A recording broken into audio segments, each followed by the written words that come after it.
Live from beautiful downtown Bastrop, it's time for the Stage Select, starring Julian Titus and Justin Ham. What could this possibly be? Seems a lot like a podcast. Wonder what specifically. Talking about video games. With your hosts, you're in good hands. Not more of the same. Now we'll jump right in. So expect the unexpected and more. Now we'll get grooving. There ain't always gonna walk through the door. There just might be some strategy in this. Just having fun with our special guest. Time for Stage Select. And here are your hosts, Julian Titus and Justin Ham.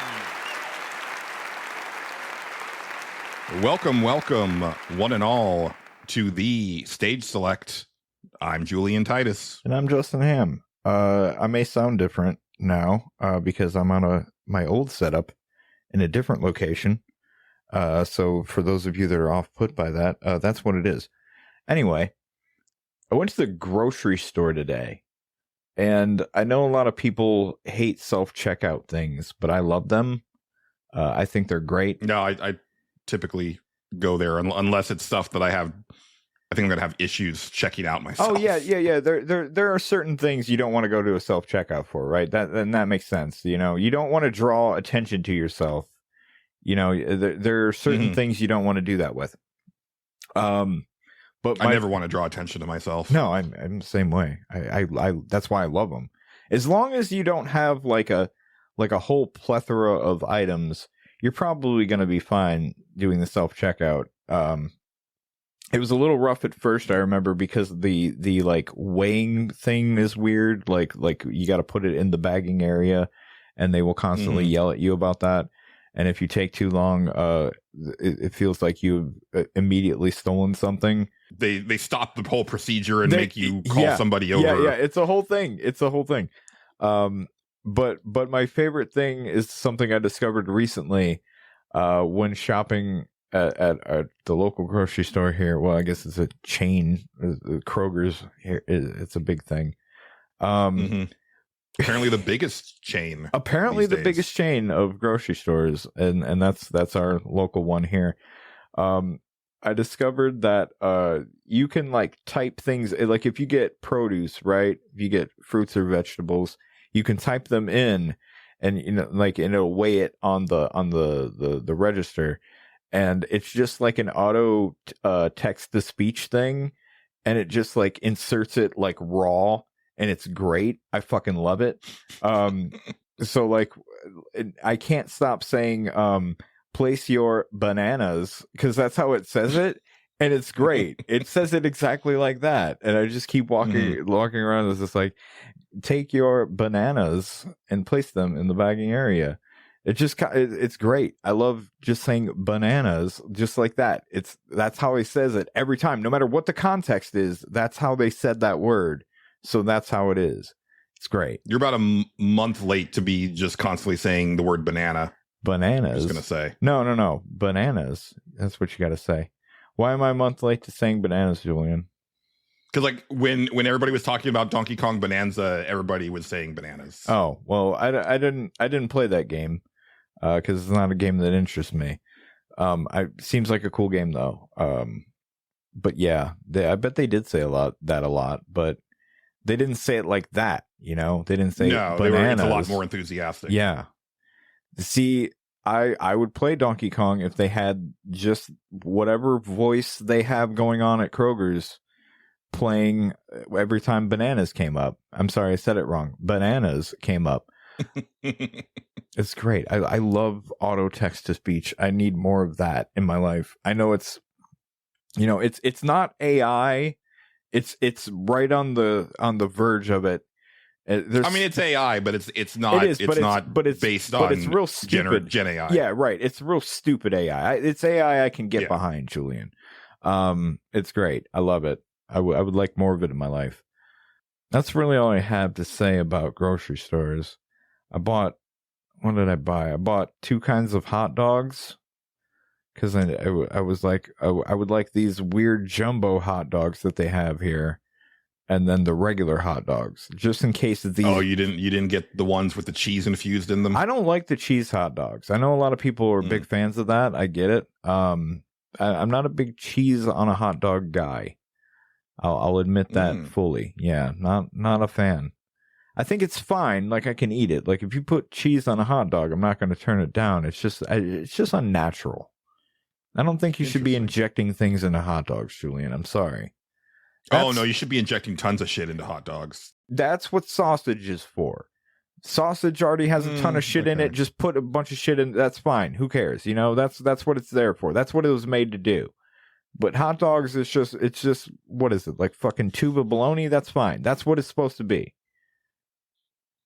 I feel like you might have it backwards. I feel that the hot dog is the way more conglomerate meat with all sorts of weird shit in it, and the sausage is a little more pure. No, it is. But think of no, I'm not saying it's unpure, Julian.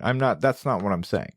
I'm saying that if you look at the you can make a sausage like naturally. There's no like you could it's a tube, right? You get the tube, and then you put ground up meat in it, and then you can add things to the tube, right? You can add things in it, and that's what makes the whole package. That's where you can throw your cheese into there. But I feel like you need a syringe to inject it into the hot dog. It just feels unnatural. I'm not a fan. Yeah. It's fine to disagree on this. Speaking of unnatural, okay, I would like to report to everyone listening far and wide. Do not partake of the quick trip sushi. I do not recommend. I had that shortly before starting the show. So if there's an emergency bathroom break at a certain point in the podcast, you know why. I'm uneasy about any sort of sushi that doesn't come from a source that I can go look at within, at least an hour. Which means no sushi here. That's not going to happen.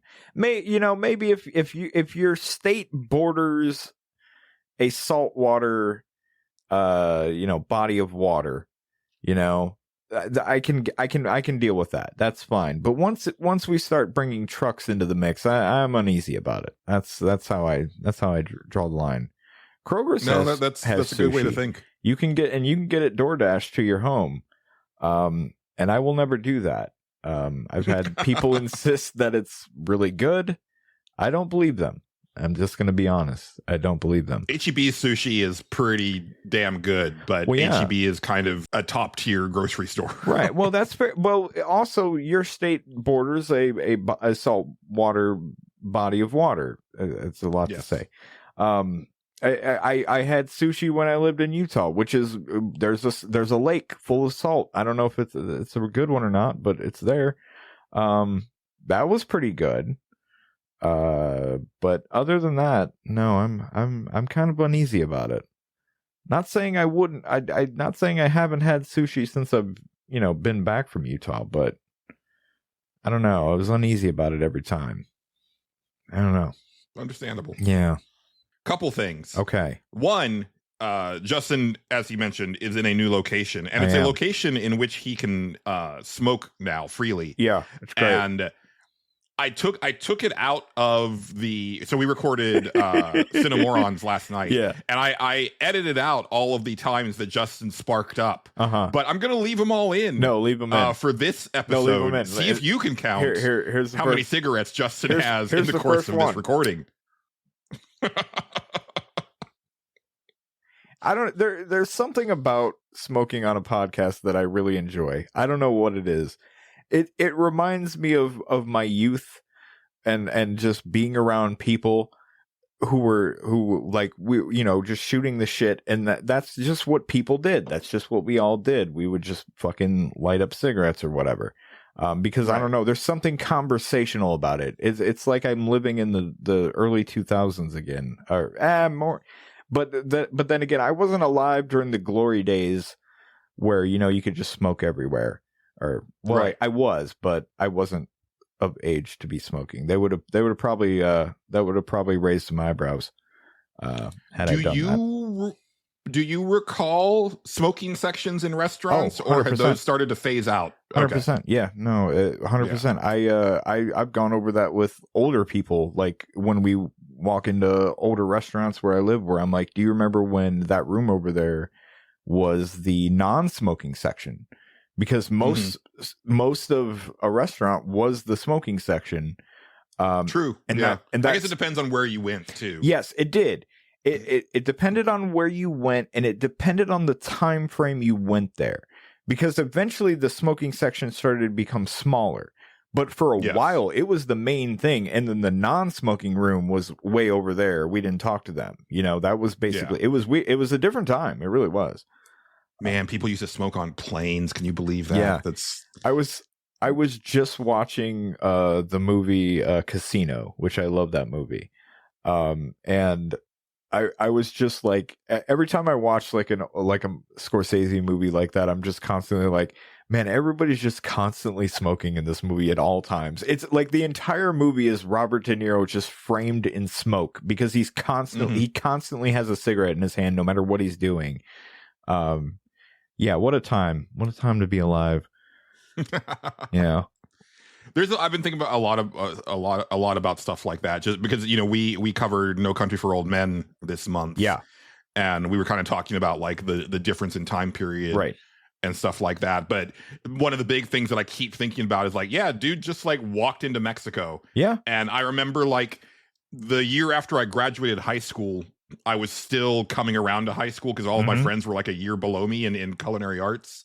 And I was kind of like like a mentor type thing. And I actually chaperoned for their competition trip to Brownsville, Texas, which is like right on the border. Right.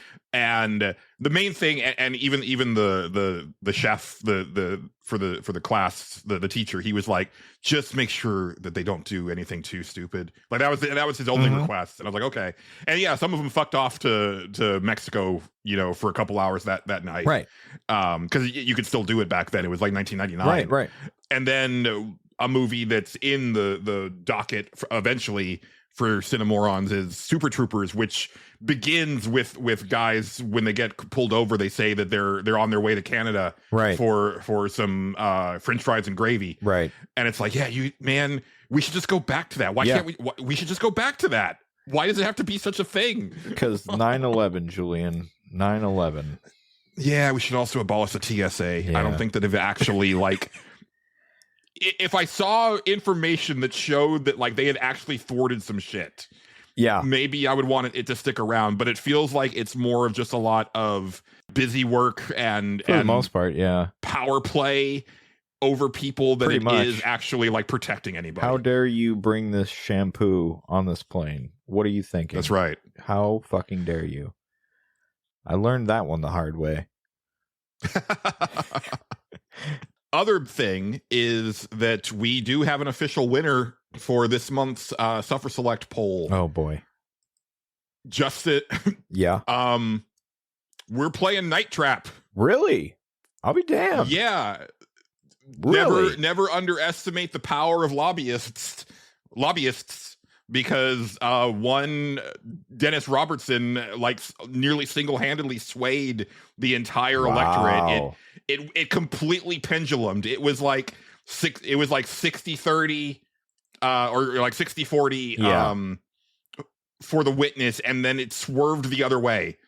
Wow. I'm actually quite shocked, really. I am too. I will see if it pays off. I don't know. He was campaigning hard in the Discord. Okay, well, apparently we're gonna play that. That's fine.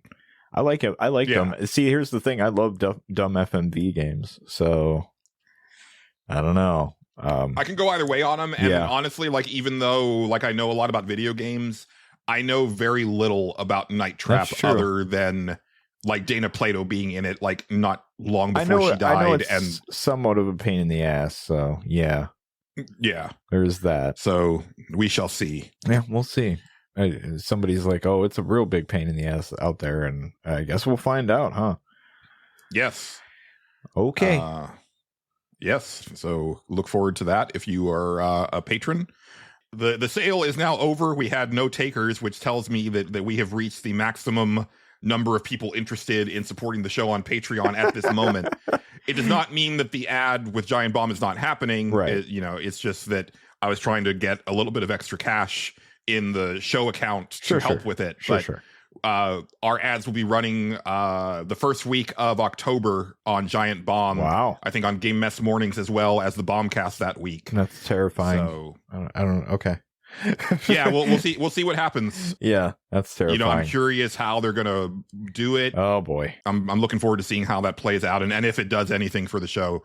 We are oddly, I think we've acquired like a handful of new listeners recently because there have been like abnormal downloads for the last month. Cool. And it's like the whole back catalog slowly getting re-downloaded. And I don't think it's Dennis Robertson this time because it's been like multiple downloads of certain episodes. So what we need to do, Julian, is in October when that happens, we throw a cake marathon. So we throw like a 4-hour cake marathon. Okay. So we'll throw a 4-hour podcast and we'll do nothing but eat cake during it. We'll talk, obviously. There will be talk, and most of it will be talking about the cake that we're eating, but just nothing but cake eating. We're just going to eat a lot of cake. Yeah. I think it'll be good. It's good for business. And then we have like a really cool like custom theme song that goes Cake Eater. Yeah, that'd be good.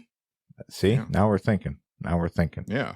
I guess that's as good a place as any to start with kind of the big thing that we played in common. Yes. This week. Julian much more than me, but I did play enough of it. So yes. Yeah. Which is obviously Metal Gear Solid Delta Snake Eater, the remake of Metal Gear Solid 3 Snake Eater. Well done. Yeah. Well done. Like it's a very well put together remake. Yeah. I know a lot of people are like really bitching and moaning about the frame rate. I have not noticed any issues, but I'm also playing it on PS5 Pro. Yeah. It might just be a situation where it's not correctly optimized for PC, but I don't know why you would expect it to be out of the gate when it's obviously a console lead. Yeah, I've been playing it on PlayStation 5. I haven't had too much problem with that at all that I can really that I really notice. I'm like, once we get above a certain threshold on when it comes to frame rate, I don't notice it as much unless there's a number attached to it. And also the TV I'm playing on is not quite as sharp as my other one, so I don't really notice that stuff as much. I haven't had a super big problem with it, is what I'm trying to say, more or less. Yeah, I think it's perfectly fine. Yeah. And the more that I've played it, I've had a lot of thoughts, and one of the main ones is I don't think this game should exist. I get the reasoning behind doing this, and I have historically been a pretty good proponent of remakes. Yeah, because as I always say, it's a good opportunity to train people on to make that type of game if they haven't done it before or haven't done it in a long time. Yeah. And by and large, I don't think that these games are aimed at the people who were around the first time. Right. I really do think that the core audience the core intended audience is someone who never got around to playing the original. Obviously, they're also expecting people to, out of curiosity, double dip, right? Like, right. I understand that. Yeah. But in this specific situation, where you have done all of the work to like rebuild the game from the ground up in a brand new engine, right? But you're taking the cutscenes and the animations and like all of the flourishes from a very distinct creator, and let's be fair, I know, I still think it's funny that people really get angry when you only highlight one person in video game development, but have no problems with that when you only talk about the director in a movie. Yeah. But let's be clear. Kojima Productions, the original team that did Metal Gear Solid 3, who by and large are still together over in his independent concern, Right. they have a very cohesive design, because Kojima is usually the lead designer, lead writer, lead director. I was just gonna say he's like 3 or 4 like credits right in a row at some point, if I remember. I was like, Jesus Christ! Like it's just like, okay, yeah, he pretty much did a lot of this. Okay, get it, guy. Yeah. We can kind of attribute the game to him. I'm just gonna say that, And then you have like Yoji Shinkawa, who has a very distinct like tech design and character design, and all of that has carried forward through all of Kojima's games because that team has pretty much stayed together. Right. So it is very much like taking the work of this old team and just literally painting in the lines. And so the whole time that I'm playing it, Justin, I'm like, man, they really did a great job on this back in 2003. Right. Yeah. And I think it's like a super disservice to the people who are working on this game. But at the same time, I'm like, I think a better play would have been to either remake Metal Gear 1 and 2 and slap them into one game, because that would be like cool. Something kind of new to everybody. That would have been neat. Yeah. Or remake Metal Gear Solid 1. Yeah, because that game, it's the crustiest of the bunch, and the remake that it got, not that hot, and also it was locked to the GameCube, so you're never gonna. There's no way you're gonna get it again. There's no way you're gonna play it again. Yeah, I mean I guess the only way I can sort of justify or make it, and I'm not gonna say it needs to exist, because I'm kind of with you. I think the only thing I do like is I do like the updated like camera angles and stuff like that. I think that's pretty neat. But other than that, it's there are certain things where I was like, man, I remember this being like a little bit harder. Like you get to like the first like Ocelot fight, and like I a fight that I honestly forgot existed. Dude, I had forgotten. I forgot 95% of this game. So much of this game. I'm not even gonna lie. I've admittedly never finished it. Like playing it, I watched the whole thing at some point. But I never finished it myself, and that's why I'm kind of interested in actually seeing it through this time. But like I remember, but it's similar to like when they remade the first Metal Gear, and like you had the first person perspective, and it totally like negates like the Ocelot fight, and that this having the third person perspective, I'm sitting there like, man, it's really easy to just line this shot up. Like he's like, he just stands in one spot a lot of the time, and you're just like, okay, got it. Okay, got him. Okay, got him. And when again. I finally played all the way through Metal Gear Solid 3, because I bounced off of it multiple times, because I always thought that like the intro was super, super long. Oh, it is. And I realized that I had attempted to start this game about 5 or 6 times and didn't even make it to the bridge with the boss, which is like an hour and a half in. And I understand why. It's because when that game came out, Game Fellows was going down in flames. I was working 80 hours a week. Like I understand why it happened the way that it did. But even so, I finally ended up playing the subsistence version, which I think has like a closer... It's more of a third person game anyway. Yeah. This definitely controls better. I wish that it went further. Yeah. And I realized that there's like things that I never liked about the Metal Gear Solid series that now that I'm older and have played many more games are almost it's almost unforgivable that it's still in this remake to me. I agree. I've been playing it. As I'm playing it, I'm doing stuff, and I'm like, like this feels clunky now. Things that like were like really novel and cool at a certain time, like that you could do in those games, feel just way more clunky now when I'm playing it. Where I'm like, I'll go to duck, and I'm like, okay, do I have to hold the button to go all the way down? And like, there's a part where you jump through a hole in the fence, and I'm like, nowadays that would be just like, I walk up to this and press a button, and he'll do a cool thing through the fence. And I was like, you gotta actually line it up and do stuff. And like, that's not a big deal. I did it just fine. But at the same time, like there's just certain little weird things every now and then. I'm like, wait, what is like, I went to choke a guy out when I can't remember exactly when. It was like the first guy I went to choke out, right? And I was like, okay, what do I do? Am I choking him now, or do I have to press a button again? And then he got out, and then I was like, oh fuck. Yeah. The CQC has been very inconsistent to me, where Same. I want to go grab some guy, and then I just slam him to the ground. Yeah. And then when I want to slam him to the ground, I hold it, I grab him instead, and then I have not been able to hold a single person up. Right. Like in Metal Gear Solid 2, like I haven't been able to do it. And I don't know what I'm supposed to do, because in Metal Gear Solid 2, you just drew the gun on them from behind and he'd go freeze. Yeah. And no, you have to do a different thing now. I think I accidentally stuck someone up once, and I was like, I actually didn't mean to do this here. So yeah. Oops.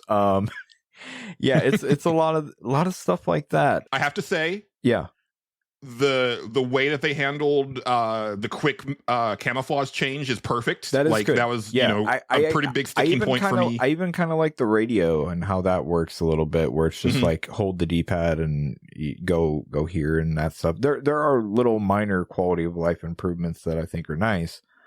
Yeah. And ultimately, like when I'm playing it, I'm having a good time. I played it around more than just Kim this time. Like I was playing it and somebody else was there, and they're like, "This is a pretty cool game." I was like, "Yeah, it's from like a long time ago." Actually, they just kind of updated the graphics now. And they're like, "Oh, okay, that's neat," because they're just sitting there like I keep.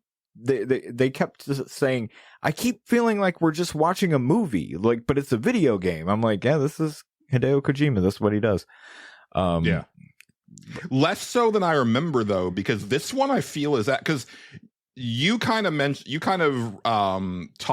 remarked about it briefly last week, and then there were people online kind of saying the same thing about the beginning, and I was like, it's way faster from pressing start to controlling Snake than I remember, and it feels like it's less on the cutscenes than the two games that take place before it, or the two games that were made before it. It is a prequel. I don't think that. I think Metal Gear 1, Solid 1, it's pretty quick. Like it has that opening cutscene, and then you're pretty much doing shit. The only part about Metal Gear Solid 1 is that like they have those like that like mission briefing thing that you can go watch before it. And those are really long. Those are really long. But if you want to like know what's going on, you probably should. And personally, I feel that those mission briefings are pretty. They are integral. You should watch those. Wholeheartedly agree with you. I'm just saying, like if you skip that, it's right. It's kind of right into the game for the most part. At least in my memory. 2 is but the thing for 1 is that because obviously they couldn't handle as many cutscenes, right? But there's a shit ton of codec conversations in that game. There is, yeah. And my memory of Metal Gear Solid 3 was that there was a lot of codec conversations, but I'm like, yeah, it's not nearly as many as I remember. You can't. There are a shit ton, but most of them are like based on stuff you pick up. Like if you pick up every animal you pick up, they're all optional. You don't have to get them, right? So and I've forgotten to. I at first I wanted to talk to Sigyn when I picked up a weapon, but he was constantly like not talking about the thing that I just picked up, and I guess it's because I hadn't talked to him enough to like get into his stuff, right? And at a certain point, I was like, okay, well, I'm not talking to you because I also know like who you are, right? Yeah. But yeah, like it is a long intro. It's not. I mean, there are games that are way longer nowadays, but It is on the longer side, I think. I still feel that way. I was like kind of shocked when I was like, oh, okay, we're already in it. Cool. Yeah, I guess if you go in knowing, like I remember, like when I played it this time, I was like, oh well, I know this is gonna take a while. I remember just setting the controller down, like, yeah, we're just gonna sit here and hang out. I don't remember if this was in the original game or not, because my memory is really fuzzy on 3 especially. But did they always have like the first person switch view thing? Because I kind of think that's pretty. I thought they did. I couldn't remember though. As I'm playing, I was like, did they always have this? I don't remember. And it's cool if you hit it at certain points, because you will see the sorrow in places where you wouldn't see that character unless you went to first person. Right. Yeah. Yeah. So I don't know. It's neat. I'm kind of with you. I don't know if it needed to exist, especially because like they just put out that like remake thing. That's the other thing. Yeah. And I'm going to get to that with a couple other remakes that Well, I yeah, touched. not even a remake. It's just like a collection of them, and I know it wasn't maybe like the greatest collection, but it seemed perfectly serviceable. So I don't know. Hell if I know. And I think that's what I'm getting at Yeah. is that you can play them on modern hardware now. Yeah. If they had gone further, then I could justify it more, because I do feel that like it's still way clunkier than it should be, and it doesn't have like a stamp of newness where the way that I understand that, so like the Silent Hill 2 remake had, and obviously like the Resident Evil remakes, which those are like distinctly different games, very different, and modernized in very smart ways. Silent Hill 2 remake is that's another one. It's a way different game. It's the same, this is the same story and stuff like that, but like they do things differently. They kind of play on that it's a remake and shit like that, which I thought was really neat. They like the combat's obviously way different. Like it's a very different game. But like I'm almost done with the game, and it does, you can actually see your stats before you finish the game, which I like. Yeah. Because I was going for a full pacifist run, but I knocked the guy out on that rope bridge, and then the physics just tossed him into the ravine. And I was like, well, so much for that. And then later on, there's these guys on these like little like hover platforms. And I tranked one of them, and then the result of that was he just crashes and explodes. And I was like, oh, well, I thought he was just going to like go to sleep on that platform and just hover there. But okay. So I've already botched that. But I'm somewhere in the realm of like 17 continues, and about 11 of those are the boss fight with the Fury, which is the dude, the astronaut with the flamethrower. So the issue that I had with that boss fight is, on one hand, the fire effects are so intense compared to the PS2 that when I get hit with it, I can't see a goddamn thing. And the other thing is that Snake will automatically go into his prone position, and he won't he's not responsive enough to just like get back the fuck up. Oh god, yeah, you just get fucked up if they knock you down. It's crazy. Yeah, you may as well give up sometimes. I do. Like, half the time I just go, I'm just gonna reload. It's right over there. It's fine. I don't care. Yeah, and it shouldn't be that way. No, and like to me, that was like a really like, it was like a big proof that you needed to go like about 5 steps further with the improvements to the overall mechanics to make this like really feel fresh. Like I said, it feels clunky, which the old games did, but they were old games. Like they almost didn't update it enough. We didn't know any better back in 2005. It was fine. That shit was cool back then. Like you were like, oh, this is just how all video games are. It's whatever. They all have their quirks, but like we've come a long way since then. Like I don't know. Like there has to be a way to do it, but I don't know. Yeah. No, I know exactly what you mean. And then the other thing is, actually, this might have been my glass-breaking moment for Hideo Kojima, Justin. Uh-oh. Okay. Because one thing I have to say is that I always recalled Metal Gear Solid 3 as having like 3 of my favorite boss fights of all time, which was the end, the sorrow, and the boss. Yeah.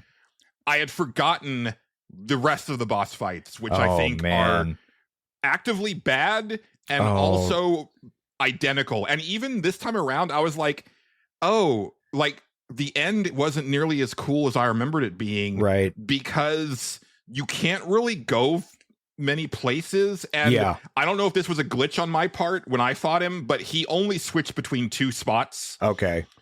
And so I'd be like slinking around trying to get him, and it's like, oh, you're just up on this spot where I can't get anywhere close to you, because I was trying to trank him, but I was like, there's no way that I can trank you from that far away, so I'm just going to have to kill you. Yeah. But the other part of the boss fights being bad for me is the dialogue fucking sucks. I think it's some of the dumbest shit. Mm-hmm. Like, my memory was there's like, oh, this is like a really like serious, like kind of hard boiled war story. And playing it this time, I'm like, all these guys sound like G.I. Joe villains. Right. I mean, they kind of do. Yeah. No, for sure. The fact that they're constantly saying like, I'm the fear. And he keeps saying it. And like when you beat the Fury, like he explodes into a bunch of like flaming skulls. And then long after his body has like incinerated, you hear Fury. Yeah. And I'm just like, fucking A, man, this is so terrible. Yeah. Yeah. And I don't remember Metal Gear Solid 1 or 2 being that way. But then, no, you know, the fact that I fell off of Death Stranding 2 and I'm like, was Kojima always bad? And I just didn't realize it before. I think Metal Gear Solid 1 has Psycho Mantis, which he gives his whole thing, and he kind of is very campy. Some of them are, and some of them are. It's tough to say. It's almost like the original Metal Gear, like from the MSX or NES or whatever you played it. Like some of the dialogue in that is very much like that, and I don't know if he ever evolved from some of that stuff. Like when you read it, because there was no voice dialogue, obviously. You read it sometimes, you're like, yeah, that's Kojima writing. That's what he sounds. That's what he does. And I know part of it is that I didn't know shit about shit when I played it the first time around, and since I have read a lot about the Cold War and watched a lot of movies about the Cold War, so I'm coming into it maybe with like a more serious mindset for it. And you know, obviously it's anime, right? Like it's all like Metal Gear has always been anime as fuck. But there is something about this one, specifically the dialogue of the Cobra unit, including the boss, where I'm like, this is cringy.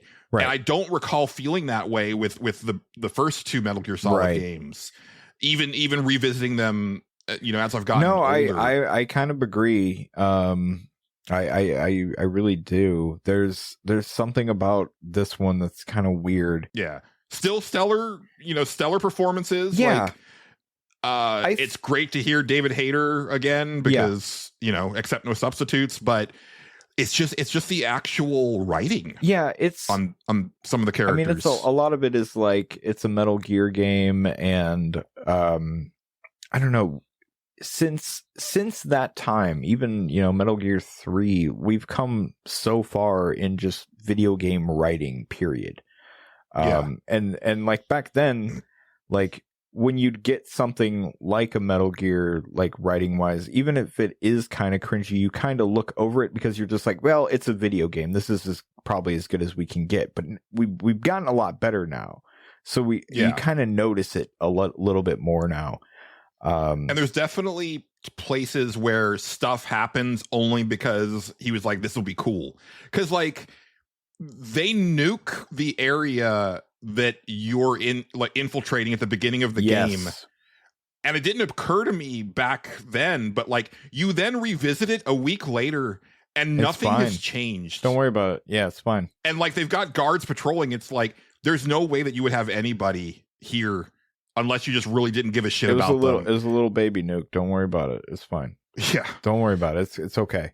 Just stuff like that. There was another example that I can't recall right now where I was like, a lot of the stuff with Ava, actually, where it's like, you just did that because you thought it looked cool, but it's really, and even back then, like I thought, like when she does the motorcycle flip off of the dude, I was like, that's dumb. Like I've always thought that was dumb. There's definitely some stuff that I always thought was dumb, right? But I'm noticing it's way more now. I mean, it's really dumb, but at the same time, it's kind of fun, I guess. It is. It's you know, it's kind of campy, in its own way. But yeah, I feel very, very much the same. I also like, so where did I get to? I didn't get very far, not near as far as you. I only beat one boss. I beat the Pain. And I guess Ocelot. I mean, that's still actually a few bosses in because you fought Ocelot. Yeah. I think there was one other. Yeah, I totally forgot Ocelot was even a fight in that game. I'll be honest. Yeah, it might be. Oh, Ocelot was the other example. There's a part.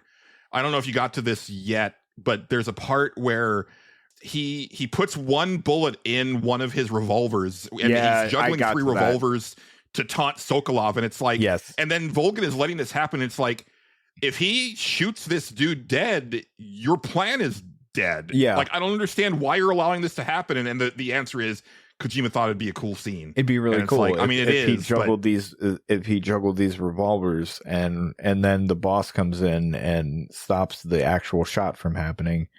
No, it's dumb. It's real dumb. That pain boss fight, going back to it now, I was like, this boss fight is so fucking annoying. I was so annoyed the entire time. I was just like, well, and I was trying to trank him. So, oh god, when he eats, he gets all of his like his stun meter refills completely. So go fuck yourself. That sucks. Yeah. Did you have the thermal goggles when you fought him though? No, I probably didn't have them equipped or whatever.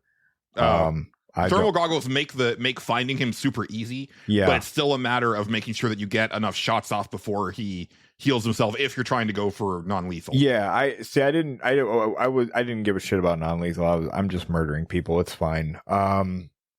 But so you can really only hit him when he like launches certain attacks at you or just gets cocky for whatever reason. Unless you figure out what double it is or whatever that is. Thermal goggles. So I never I could always see him. Yeah. So, I didn't do any of that, but I was just and I was really low on health for some reason. I can't remember why. So I was like, well, if I get hit by one thing, so I'm just swimming around in the water like a dipshit the entire time, and I'm just like coming up and like, okay, what are you gonna do? The thing that I can shoot you on? Wait.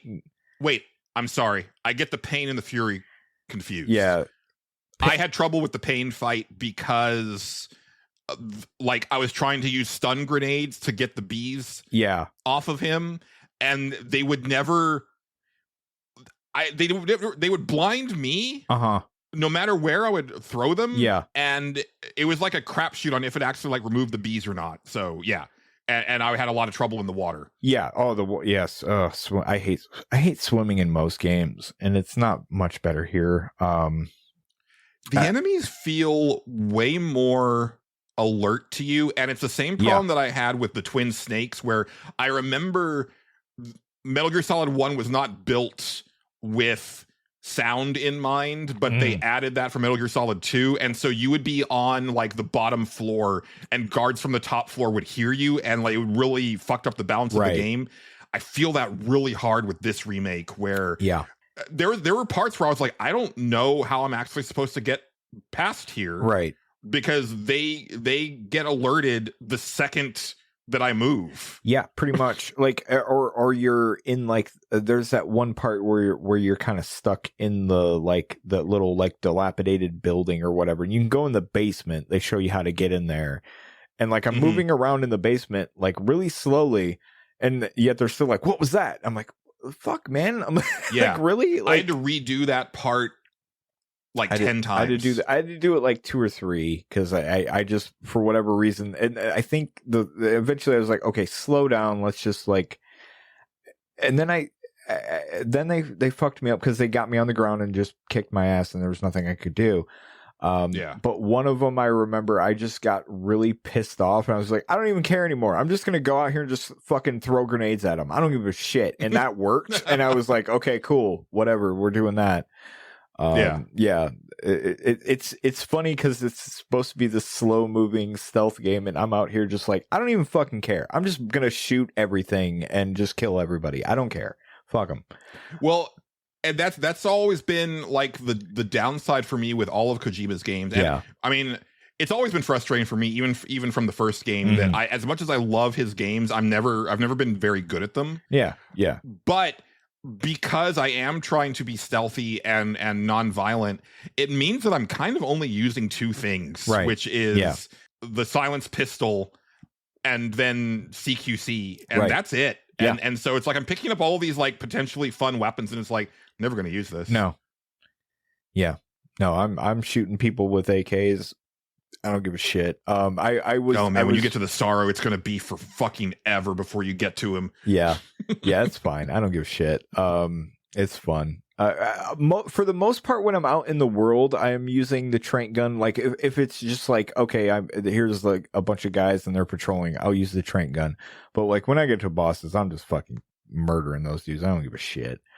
I forgot to go get like the sniper rifle to try, because I always wanted to kill the end in that one cutscene, and I've never done it before, and I was like, okay, I got there, and I was like, oh, this is where you do it, right. And then I went and I was like, I don't have. Maybe I can just pistol shot him from here, and you can hit him with a pistol. It's kind of funny.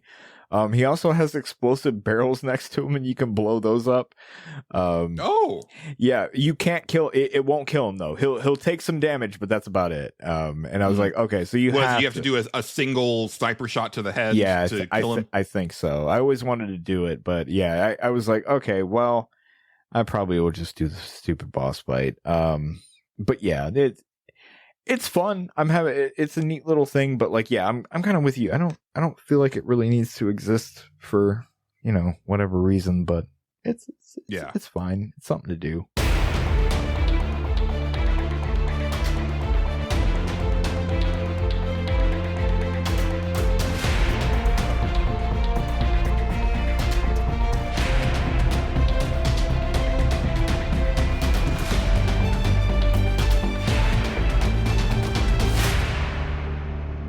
And along that track, I have not yet finished the demo because it's quite a bit of it's the prologue to the game, so it's quite a few hours. Mm-hmm. I'm about halfway through the demo for Trails in the Sky first chapter, which is the remake of Trails of the Sky, Sure. which is the beginning of the Trails of series. Sure.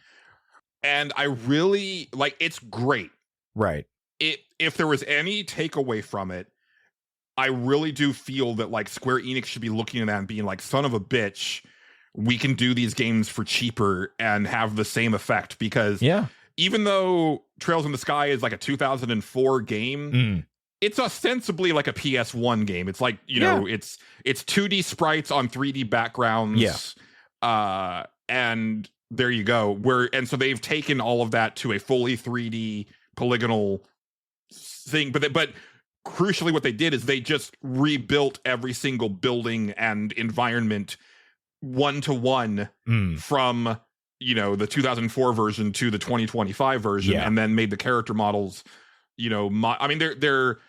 they're distinctly still the characters. They actually look closer to like the anime versions of them, which I think is great. It allowed, because like they're obviously wanting you to play it as an action RPG. I was like, fuck that, because I think the battle system of those games is one of the best turn-based battle systems I've ever done. You really like it, so yeah, because like there's moves that are positionals where it's like you'll do more damage if you target this enemy's side, and it's like you can't line that up unless you're playing it in turn-based mode. So that's the way that I'm playing it. But the fact that you can switch between either is awesome. And so it's like everything that I wanted the Final Fantasy VII remake to be. But clearly on a smaller budget, but being super successful at what it's going for. Cool. Having said that, I've played basically the same amount of the original game on PC on the Steam Deck as this demo is. So it's pretty fresh in my head, and it is the exact same goddamn game. And I'm like, I think it probably would have been smarter to just go ahead and port the PC games to modern consoles, guys, because that's what they did for the middle arc, which is Trails from Zero and Trails to Azure. Sure. It's like a duology, and those they just ported them. I'm really surprised. Instead of remaking them, I'm kind of surprised they don't just like, hey, here's a bunch of them in like a collection or something. Hey, do you want to get caught up in this series? Like, here's what you need. Here's all of this arc, here's this arc, and here's this arc, or whatever, in like collections of some sort. Because I would would be way into that. That would be, and like, you know, good local, you know, clean them up maybe a little bit, like localization or whatever. I don't know what sort of thing. I know some of them, they're all localized, but right, I can't remember with that series. They're really well done, and they're pretty cohesive as far as like keeping naming conventions consistent, even among different localization teams. Yeah. I've seen some people complaining about some of the changes here, but like anytime you change anything in a game, people lose their shit. Upset. Yeah, so, it's a whole thing. Yeah, I've found it to be very good, and I think the voice acting is great. Cool. And so you know, I'll probably go ahead and play this version because it's new and shiny. Right. But the drawback is that then I've got to wait whoever knows how many years for the second and third parts of it. Stuff, yeah. Where you probably could have just ported all three of them at the same time, like you said, just put them in a collection. Just put them in a collection, and I'm not. Around when did those games come out? If you have it off the top of your head, originally 2004, and then I think there's 5 and 6. So it's nothing crazy like memory wise or anything. It's not. What I mean. Yeah, they're real small games, and they're already on PC. Yeah, so that's the thing that and they were already translated and everything. Yeah. Because the series has been getting a lot like the Like a Dragon series. It's been getting more traction every time a new game comes out because more people jump on. Right. But a lot of people are like, but I want to start from the beginning, right. and I don't want to play on PC. Yeah. The only thing that was holding people back was that they couldn't play it on their PlayStation or Switch. Sure. Yeah. So if you just remove that barrier, I think you were good. Yeah, I don't know why that's not a thing. I mean, even if you did the collections and put them on PC for, you know, a little cheaper than the individual games or however you wanted to do it, like it's nice to have those little like collections where everything's like in one little convenient package and shit like that. So yeah, I don't know. It's a weird choice, I guess, but you know, that's what they did. Yeah. Having said that, though, I do hope this remake is extremely successful because again, the more that like they can rub it in Final Fantasy VII Remake's face, like, look, we made a faithful remake, which is what our fans wanted, right? And we did it for a micro fraction of what y'all did.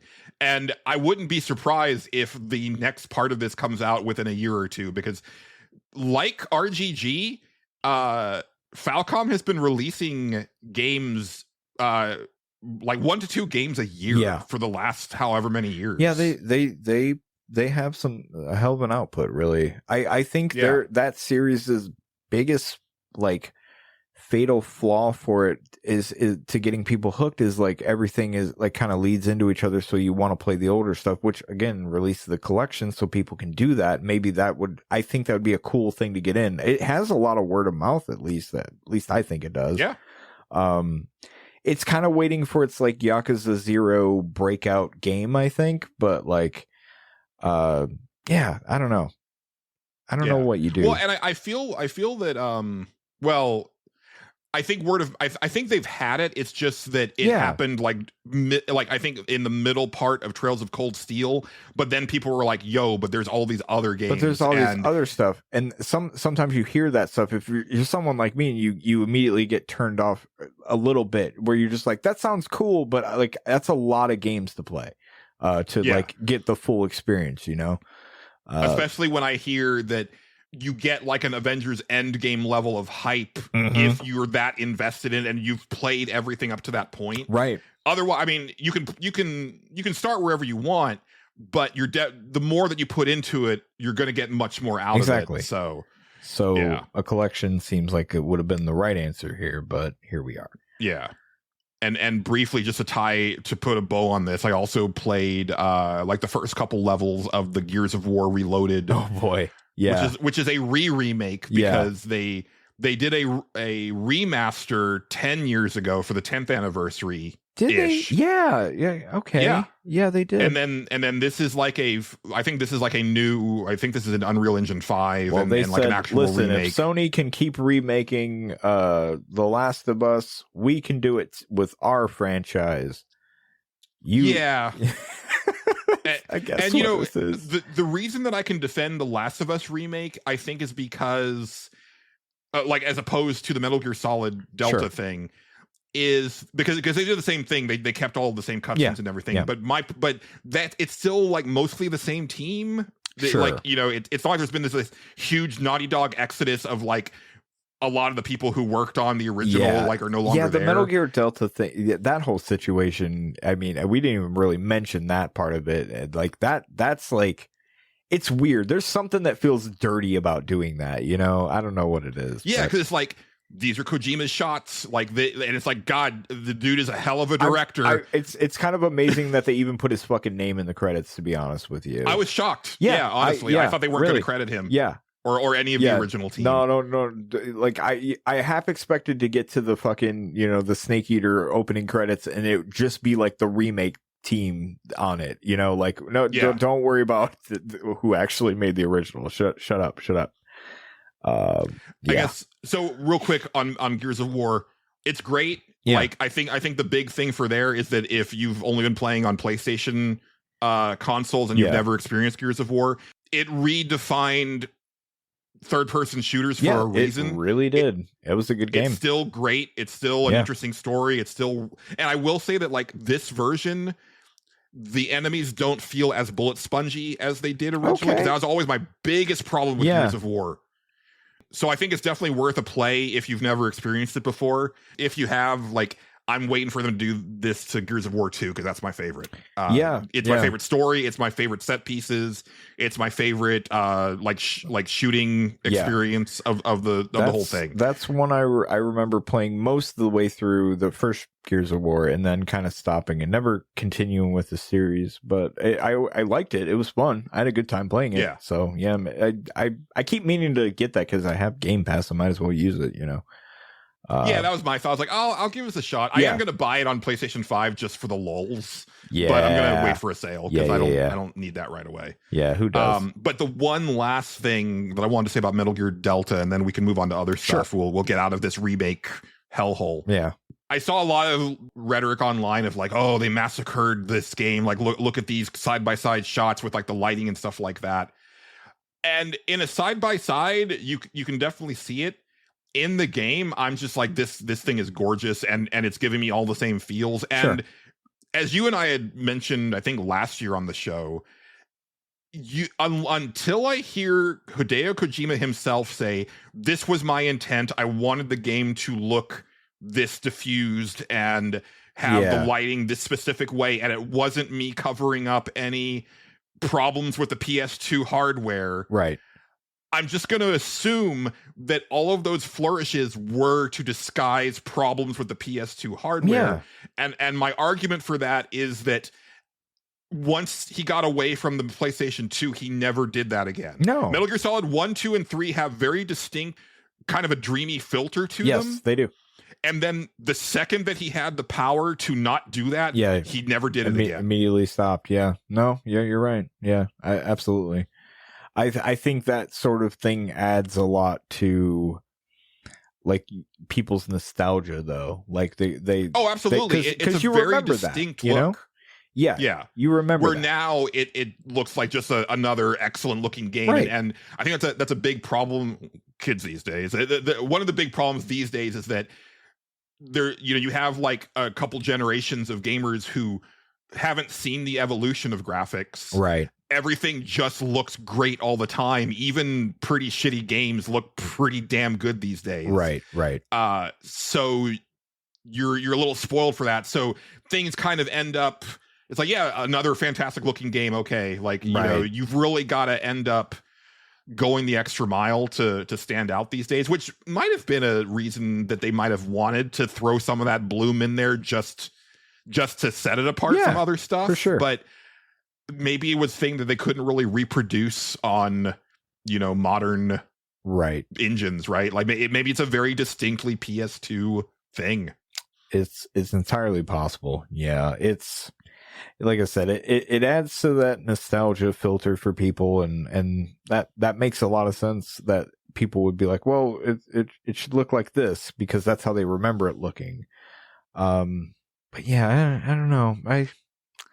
But more than likely, it was. I mean, there's a lot of games like that. Silent Hill's like that. They put all the fog in to hide, the fact that the PlayStation 1 was not really capable of probably running the first one, and then it was amazing and people loved it, and then it just became part of the thing. That was Silent Hill. That original Spider-Man PS1 game, they worked the fog into the storyline, right? But they didn't want all that fog in that game. They didn't want all that stuff. But there's a lot of things that we did to hide the flaws of those older systems. But put filters on everything like that. It goes a long way. You put a filter on some shit, and there is a legacy filter that I put on for the game because you can if you start the game in legacy mode, it's already on, but you can turn that filter on for new mode. And I was like, let me and I don't think that it did a whole lot, but there's been moments where I'm like, okay, no, I think that's probably where a little bit of that filter is coming through. Yeah. So it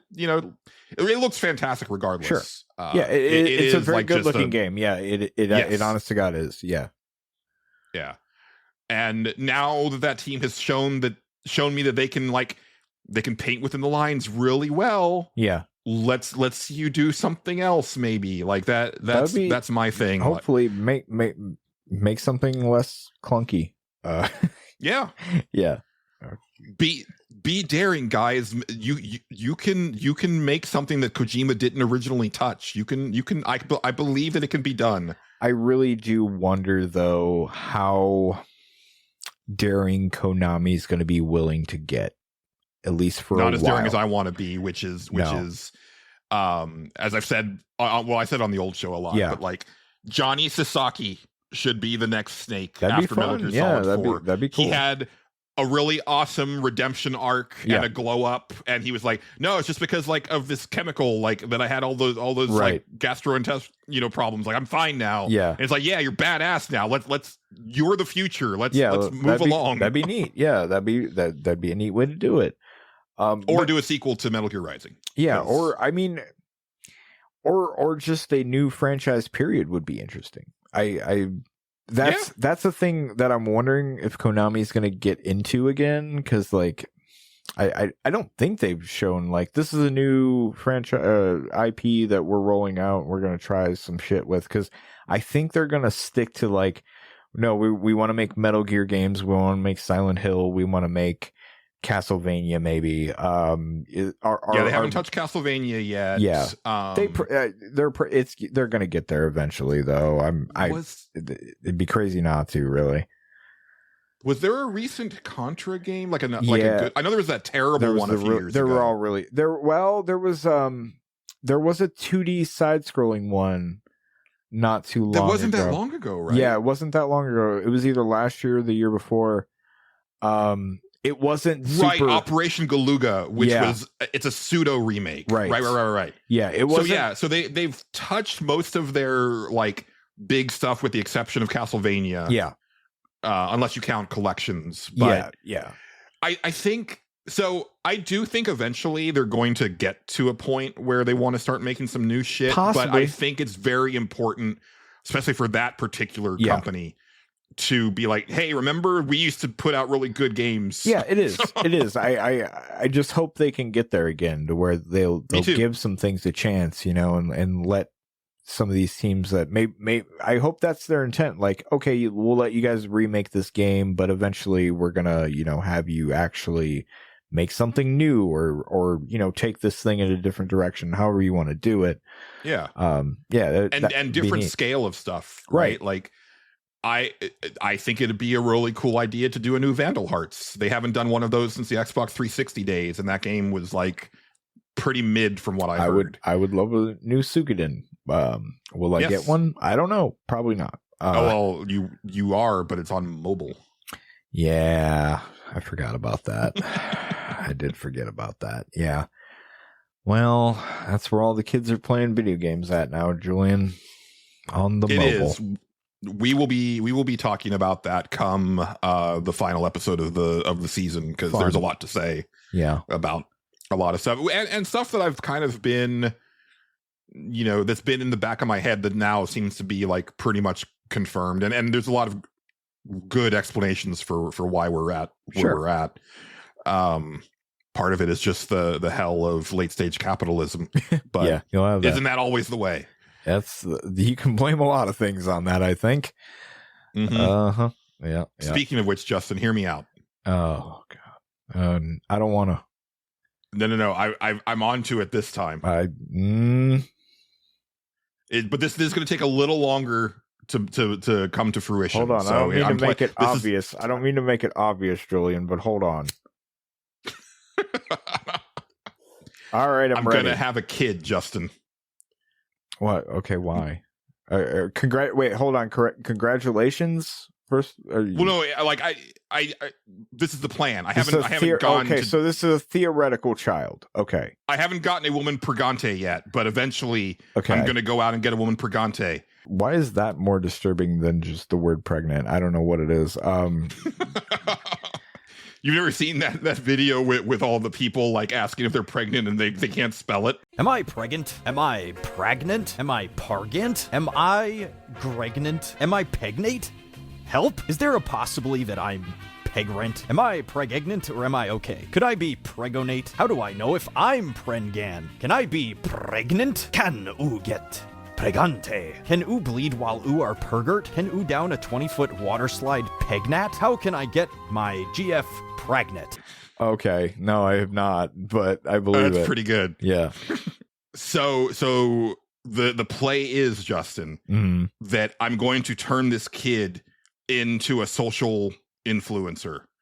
Okay. And it doesn't matter if he's talented or not, or can handle being in front of a camera, sure. or has any actual charisma or talent. Are you going to start with like unboxings and Oh yeah, we're gonna do the whole thing. We're unboxings. We're gonna do toy reviews. We're gonna go to Costco. Ooh, okay, Costco. We're gonna do food challenges. All right. As he gets older, we'll do like really cringy skits with other influencers that like. And we're just gonna fake it till we make it. We're just gonna make this kid seem like he's just got it, even if he doesn't have anything to work with. You can do a lot with editing and filters, Julian. Filters. Yeah, right? man. Lots of them. It worked for the Costco kids. It worked. It's worked for baby Gronk. Like this is the way we're.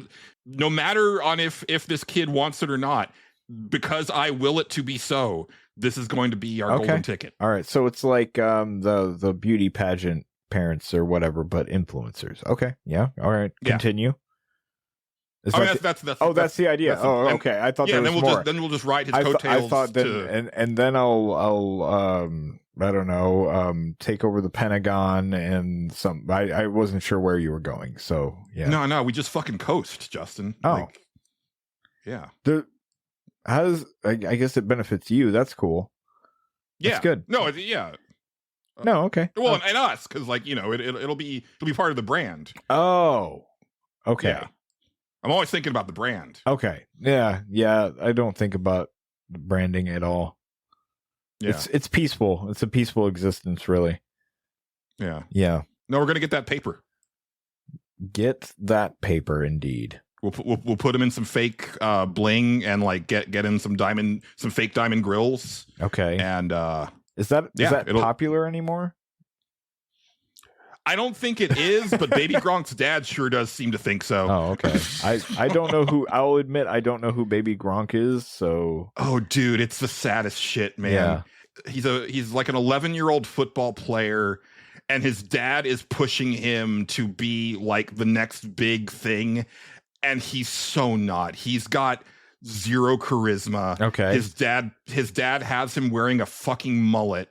There are kids. Don't get me wrong. There are kids who are just naturally charismatic and should probably do entertainment. This ain't one of them. So we're basing. Okay, so my sports knowledge is a bit limited. I'm assuming this is Baby Gronk. Gronk was what was his name? Gronkowski. He played for the Patriots or whatever. He was a tight end. Very popular. He was in pro wrestling for like a cup of coffee.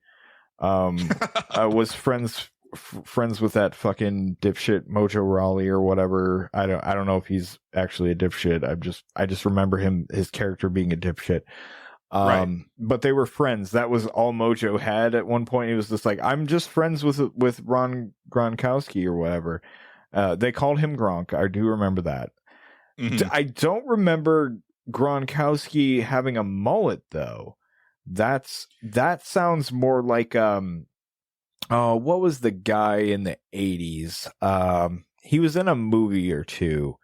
Most guys in the 80s. Like, I don't understand why the dad is no, you got to have a mullet. This was he was in movies. They thought this guy, he was in college. Oh, the guy from the Bengals?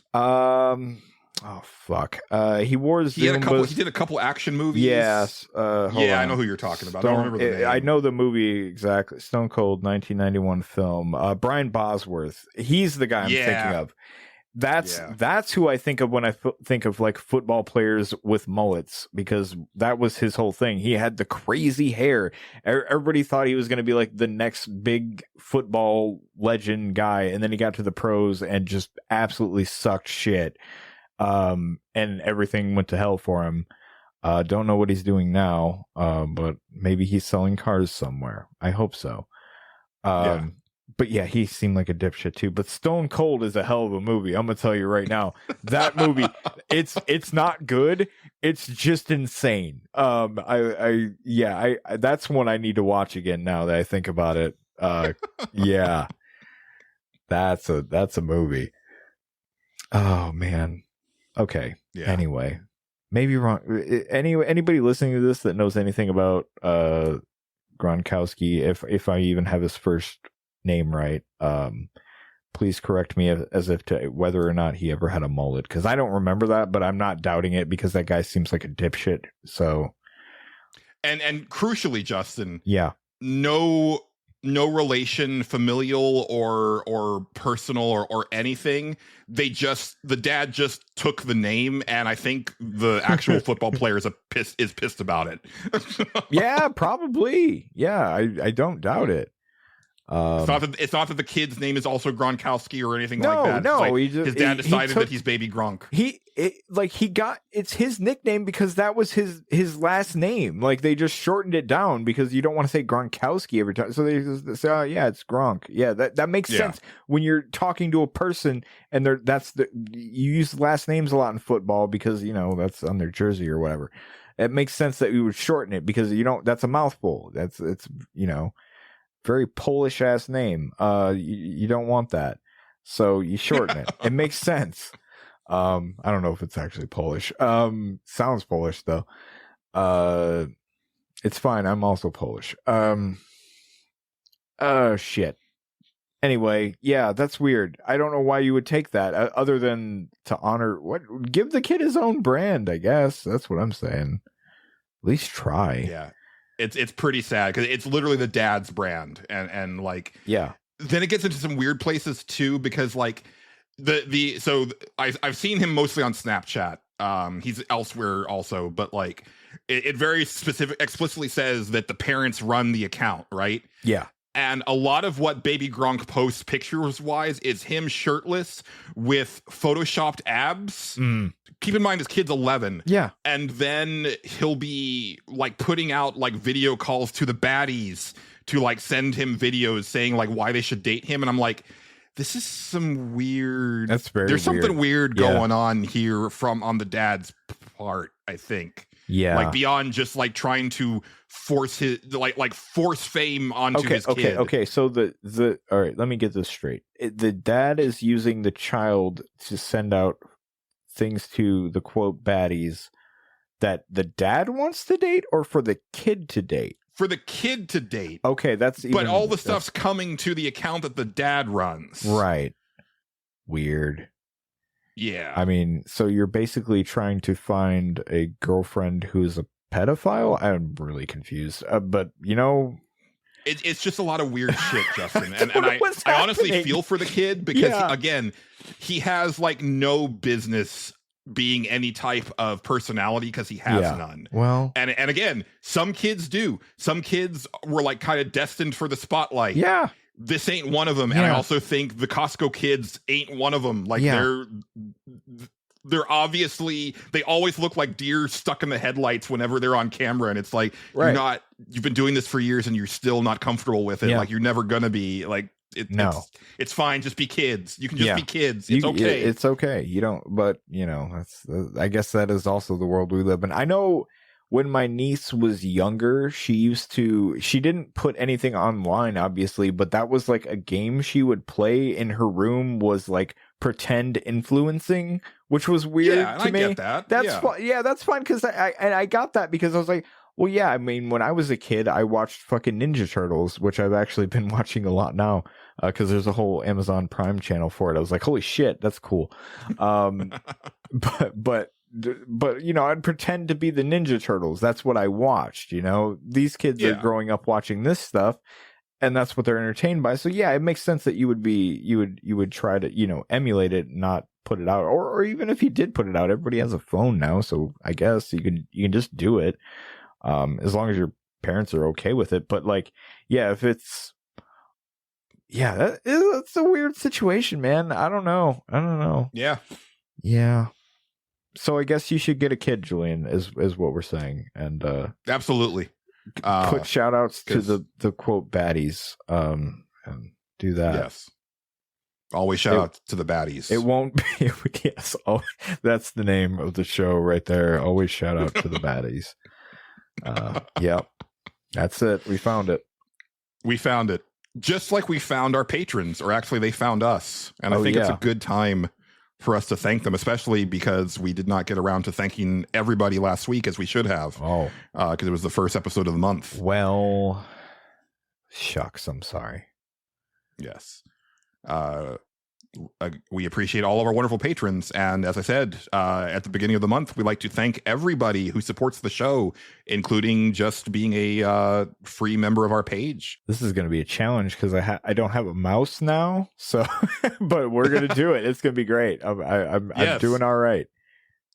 Beginning with the executive producer tier, we have Addy XD. We have Big Baker. We have Bill Tucker of A Gamer Looks at 40. We have Bookie. We have Casey Curran. We have David Portnov. We have Dennis Robertson, the successful lobbyist for Night Trap. Congratulations, Dennis. We have Dr. Delicious. We have Eric Peacock of the Soundtracker podcast. We have Xrian. We have Game Johnson of Retrofits. We have Matt Jorgensen. We have Philip P.K. Becker. We have Raymond Crum. We have 60, who is definitely the same 60 you've always known. I doubt it. We have Stephen Lobo. And last but not least, for the executive producers, we have Xavier Krager. And at the associate producer tier, we have Daft Man. We have friend of the show, John Gholson. We have Weston of Big Nerd Gaming. Yes, Weston will be on next episode. Fun. If everything goes well, he's starting his own podcast and would like to talk about it. We will talk about it. Yes. At the key grip tier, we have Thurand. And at the free tier, we have Jake Smith. We have Lazy Bokes. We have Aristocratical Chic. We have Joshua Moncrief. And we have Reese Duff. I'm so fascinated by the people on the free tier. I want to hear from them one day. Yeah. Say hi on the Patreon page sometime. Do they have Discord? They could get on that too. They could get on they can absolutely join the Discord. Yeah. You don't have to be a paid member to join the Discord. It's just in the show notes. Yeah, you can do it. Yeah. Let's see. Okay. What did you get up to much else, Justin? I did finish Promise Mascot Agency. Played through the whole friggin' thing. I rolled credits on it. I did a few. I don't know how much extra there is after the credits. It seems like there's a little bit to do. I did that. Some of the stuff that I seen there was to do. Mm-hmm. That game's okay. I did not hate that game. It was good.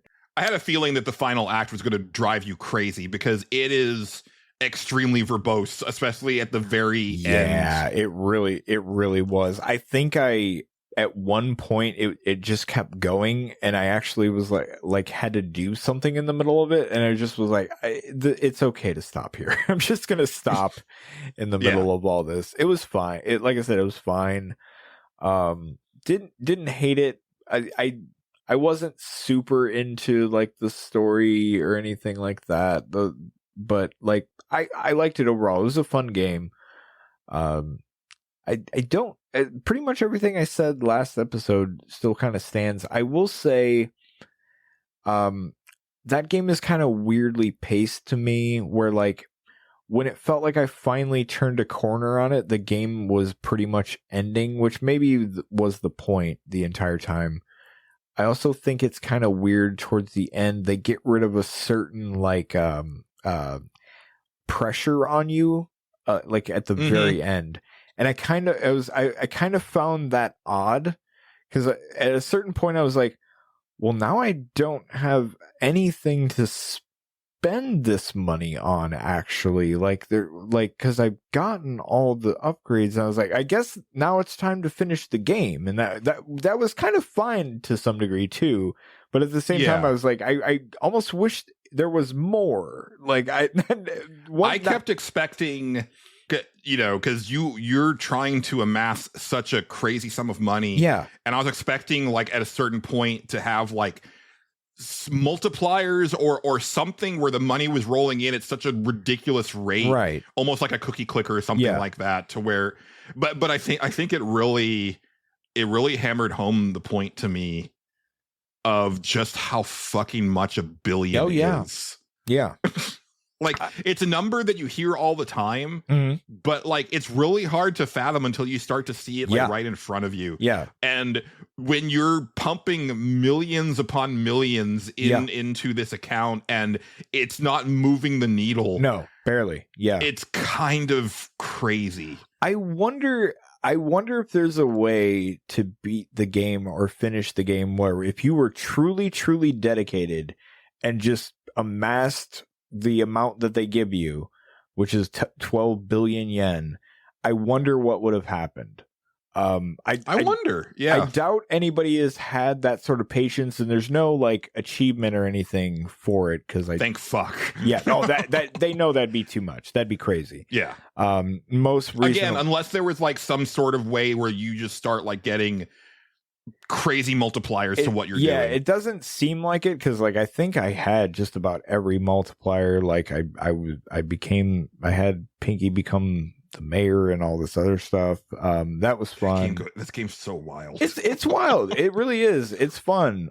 It's got some. It's definitely different. I will very much give it that. I had a good time playing it, and it does get very verbose at the end. I remember getting toward the end and being like, oh my god, just can we please wrap this up a little bit? Not that it was the worst story ever told or anything, but there was I got emotional towards the end. Yeah, but while also being able to acknowledge that I was like, we should probably wrap this up. Right. Like we can kind of we don't need every single person that we've ever met to say their piece here. Right. Yeah. Yeah. They were going for, I know what they were going for, and it was fine. I did find, I didn't even realize they're the people that made that one game, because they have a bunch of like little Easter eggs for it all Paradise over. Killer. Paradise Killer. Which yeah. I remembered seeing on Game Pass, and it looked very interesting, and I never ended up trying it out. Nor did I. Yeah. And I'm more curious now, because I'm like, is it going to be this silly, or is it it seems way more serious? It's way more serious, I think, but I think it is also a little silly, if I remember correctly, but not near this silly. But yeah, overall, it was a fun game. I liked it.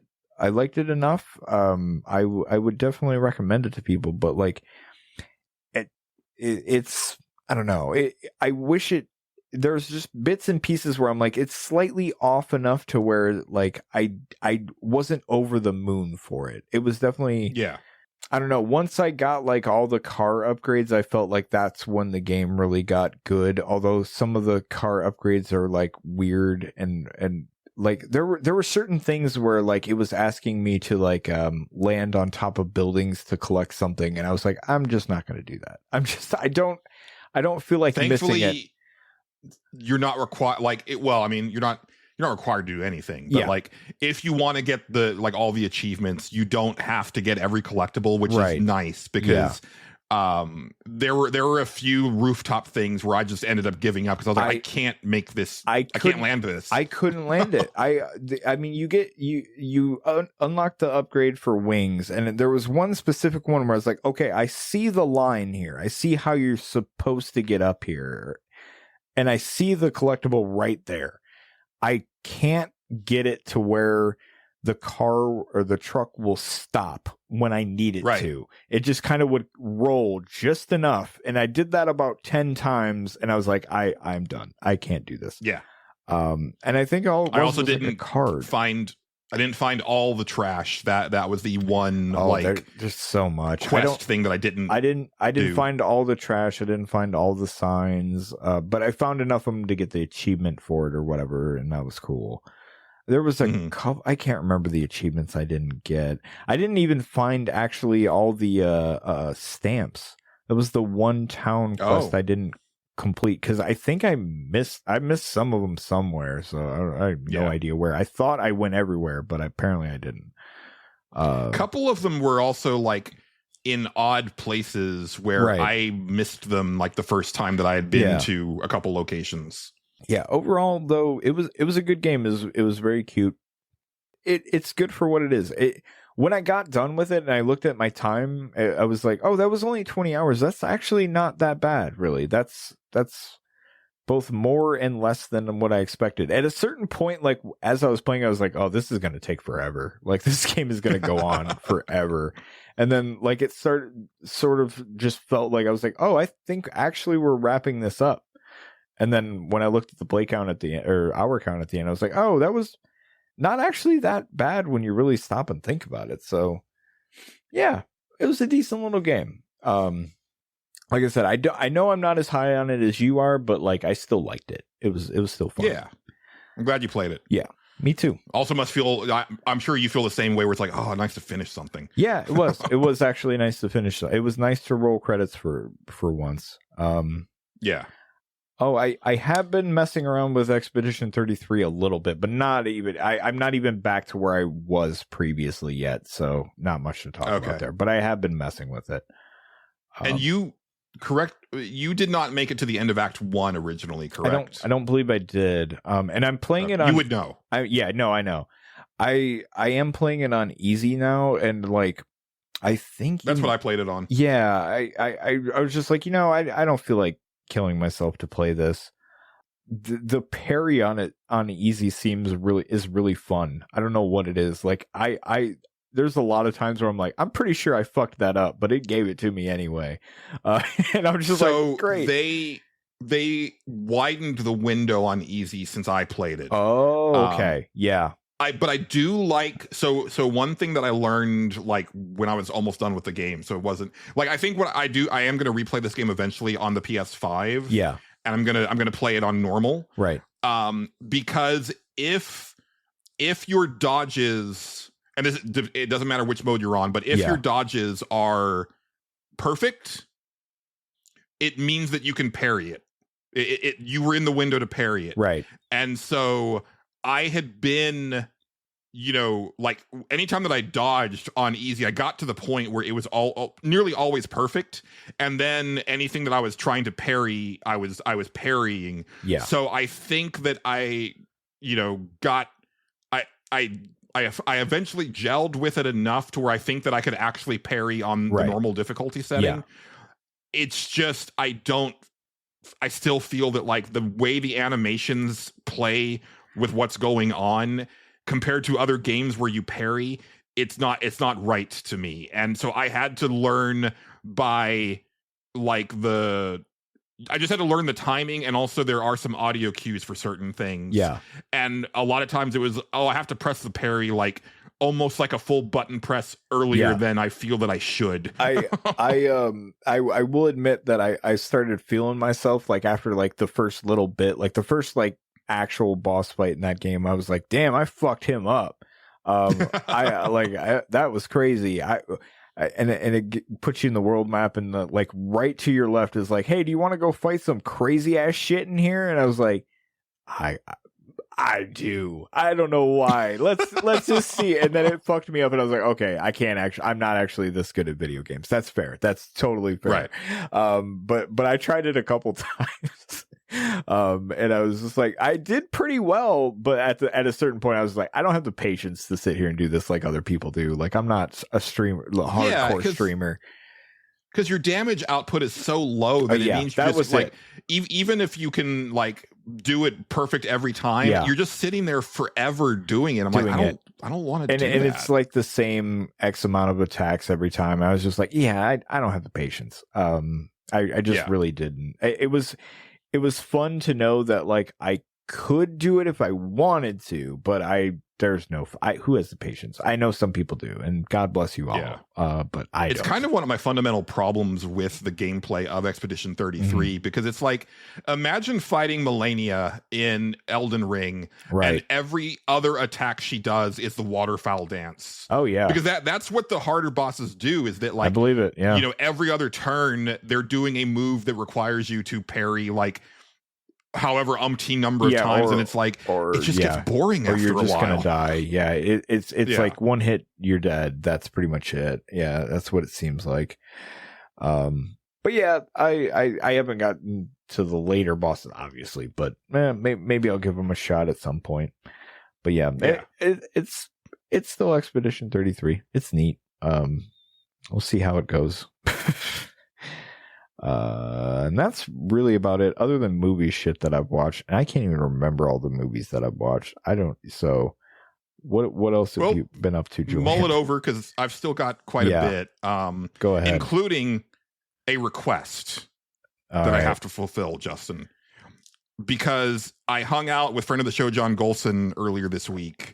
And we ended up going to procure some snacks at a place that had certain snacks that are not readily available at other places. Things like a Charleston Chew or a bit of honey, you know, those types of things that aren't everywhere that you go.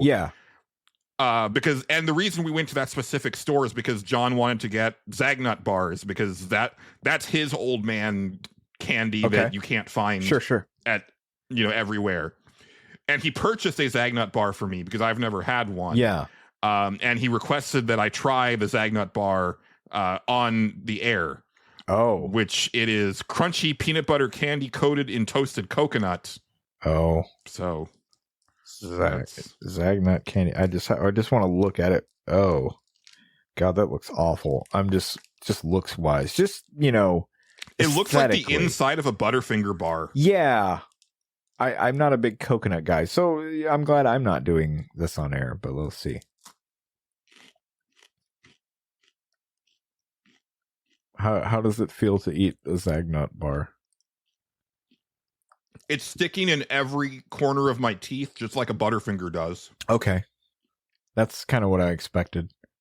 Oh, yeah, there it is. That's not coming out. Yeah. That's just there now. Yeah. Permanently. That's part of you. Embrace it. You are now part Zagnut bar. It tastes like coffee to me, and so I'm gonna say it's a no. Yeah, because I do not like the smell or flavor of coffee. Okay, that's maybe that's a weird thing to think, but it really. One more bite. Let's see. Okay.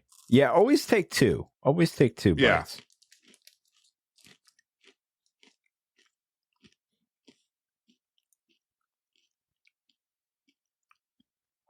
Yeah, it's like I'm getting peanut butter at the start. Yeah. And then it's coffee on the back end. Interesting. What would cause that? It's just okay. It might be the combination of there's no chocolate. It's toasted coconut. I don't know. Yeah. Maybe it's the toasted coconut, man. I don't really have an answer. Yeah, it's just crunchy peanut butter, which is like a Butterfinger, but yeah, toasted coconut flakes. That's it. Yeah. So yeah, interesting.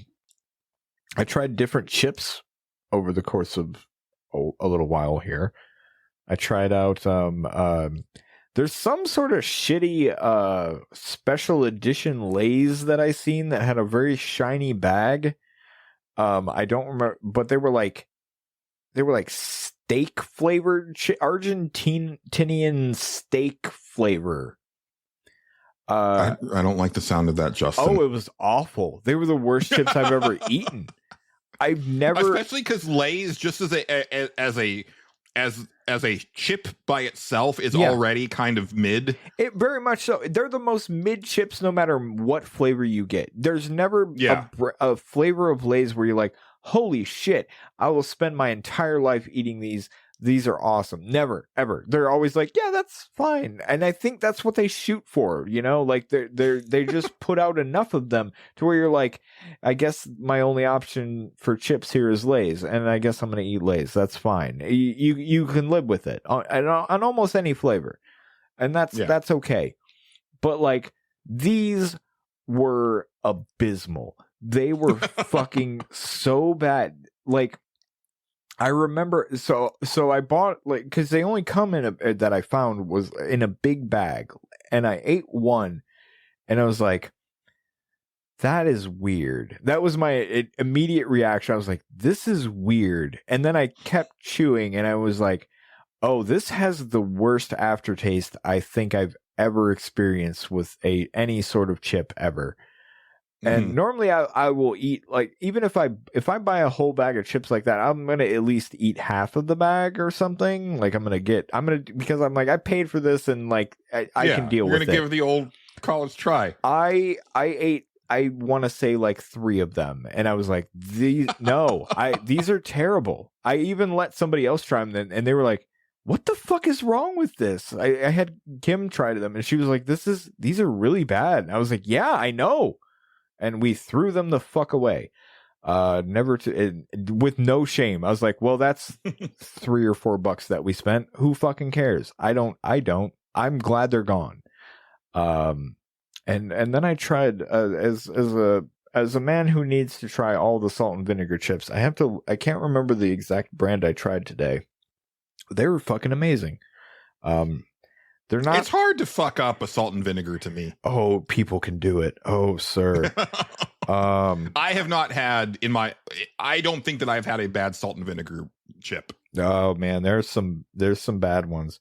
I tried Khan's salt and vinegar chips today. Those are good. They're very good. They're very, very strong though.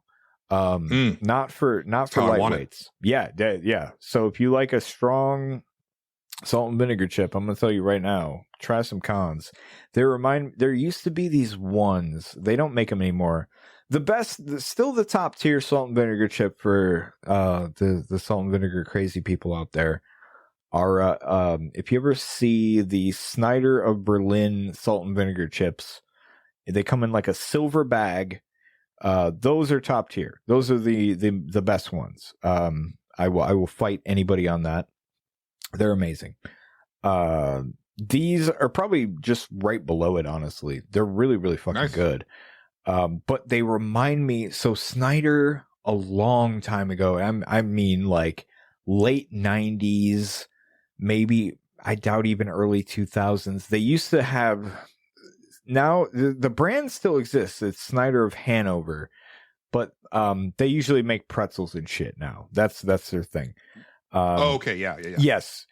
But they used to make chips, and they made a salt and vinegar chip. It came in a gold, like white and gold bag, and it was Russian roulette with salt and vinegar chips. Like, I shit you not. You would eat one and you'd be like, that didn't taste like anything. That's kind of weird. And then you would get a few like that, and then all of a sudden you'd get one. And all of a sudden, like, the taste buds face turns inside out. The taste buds on your tongue started to fucking peel off, like they were so intense. And it's right in between there. It's kind of wild. So, like, yeah, oh man, those were fucking crazy. But yeah, they don't make those anymore. If they do, I'd love to see it. That is one that has lived on in my mind for a long time. But yeah, Con Salt and Vinegar Chips pretty good. Gotta say. That's Justin's chip review. Thank you for your time. Yes. Yeah.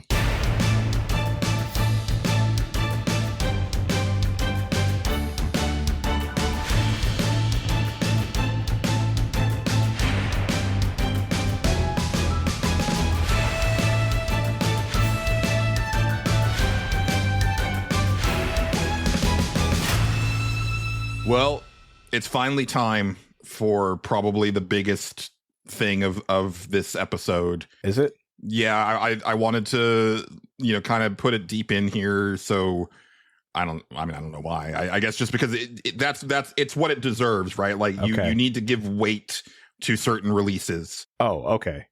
Right. I did break down and play the hot new Metroidvania that everybody was waiting for this year. And I finally, I had to do it. I had to know. Was it the Ender Lilies?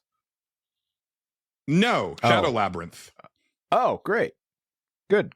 Yeah. The Pac-Man Metroidvania game. Oh, right. Yeah. That, of course, I had seen the hype on the internet about it. You can't escape it. I mean, it broke Steam. It did a whole lot of stuff. It was crazy. Yeah. Everybody's talking about it. Nobody will shut up about it. Yeah. Yeah. Did I buy a $30 game for that bit? Yes, I did. Excellent. Perfect. I love you. It's great. I was gonna wait until next week because I was like, oh well, it's not coming out until like the day we record, right? So that means I can wait until next week. It's like, oh no, it came out earlier than that, so I need to do this now. So I played a couple hours of it yesterday. Perfect. I really like it, actually. Nice. That's cool. Bandai Namco is trying to do some weird shit with a lot of their classic arcade games and even like kind of tie them together in some sort of shared universe thing. Okay, nice. Like this is actually the second one of there's their second game in this shared universe. I forget. I think it's called the Neon Universe or the Neom Universe. Right. Something like that.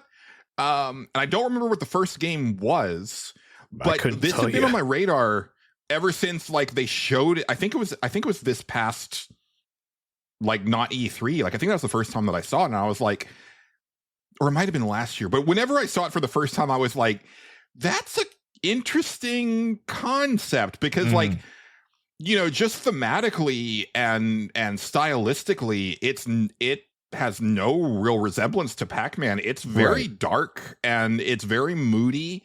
Cool. And the story has like some sinister undertones to it. You are number 8 who apparently, because it's like the 8th attempt that this device or creature or something has made in order to like have a partner.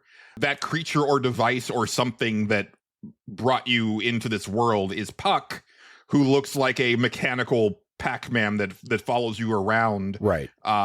And it's actually the character doing all of the actual storytelling because your character is silent. But you also pick up these like memory fragments that Puck cannot see. Okay. And when you go and read those, it's like there's some weird shit going on in this backstory that I'm kind of super fascinated by. Props to him for doing something weird. That's cool. With Pac-Man especially. Yeah. That's neat. When you beat a major boss on Shadow Labyrinth, Puck possesses your character's body. Right. And then emanates this giant shadow Pac-Man that then chomps and devours the boss, and that's how you get new abilities. That is how that would happen. Sinister and metal as fuck. That's good. That's what you want.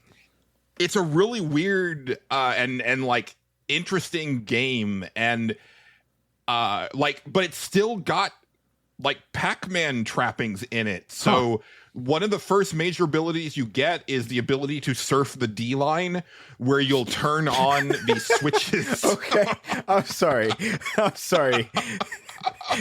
It's very, very immature of me to laugh at that, but here we are. No, you got to surf that D. You got to Justin. surf the D. Why wouldn't you? What? Okay. What does that mean? So you'll flip these you'll like basically come to these terminals, and you turn the terminals on, and it makes certain surfaces turn into these like blue line surfaces, like the fields in classic Pac-Man. And when you encounter them, you automatically turn into Pac-Man. Why wouldn't and you? then maneuver around, and it's sort of like Shadow Labyrinth's version of the morph ball from Metroid. Okay. Yeah. I forget what the name of the currency is that you get that you use it for leveling and for upgrading, or sorry, for purchasing items. Why wouldn't you? Yeah. But normally when you pick them up after you beat enemies, it's nothing. Right. But when you're surfing the D line, it makes the waka waka sound. Okay. Right. Got it. And you can also like jump to different lines, and you actually have like a lot of maneuverability there. I actually did a boss fight where there were D lines around the arena, so you could turn into Pac-Man to get out of the way of attacks and stuff like that. Okay. So there's a lot of interesting, smart applications of this like storied franchise going on in this very different type of game, and That's cool. I really respect the hell out of it for that. Yeah. I fought the Orange Ghost, Yeah. which I thought was a pretty neat play on that. Yeah. And then that's where I got the ability to turn into Gaia mode, which is where you fuse with Puck and turn into this giant hulking mech that has a Pac-Man, like the body is a giant Pac-Man, and then you're just like tromping around like wrecking shit, and it's like it's pretty cool. It's a surprisingly cool little game. That sounds pretty neat. Yeah. Yeah.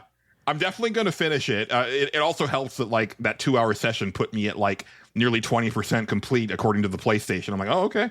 Like, you know, a little breezier of a game than I was expecting. Also, I felt that the map design so far has been a lot more cohesive and readable than Hollow Knight. I'm just going to put that out there. Julian, let's not raise eyebrows or fly. I don't know. I don't care. What do I care? Yeah. Yeah.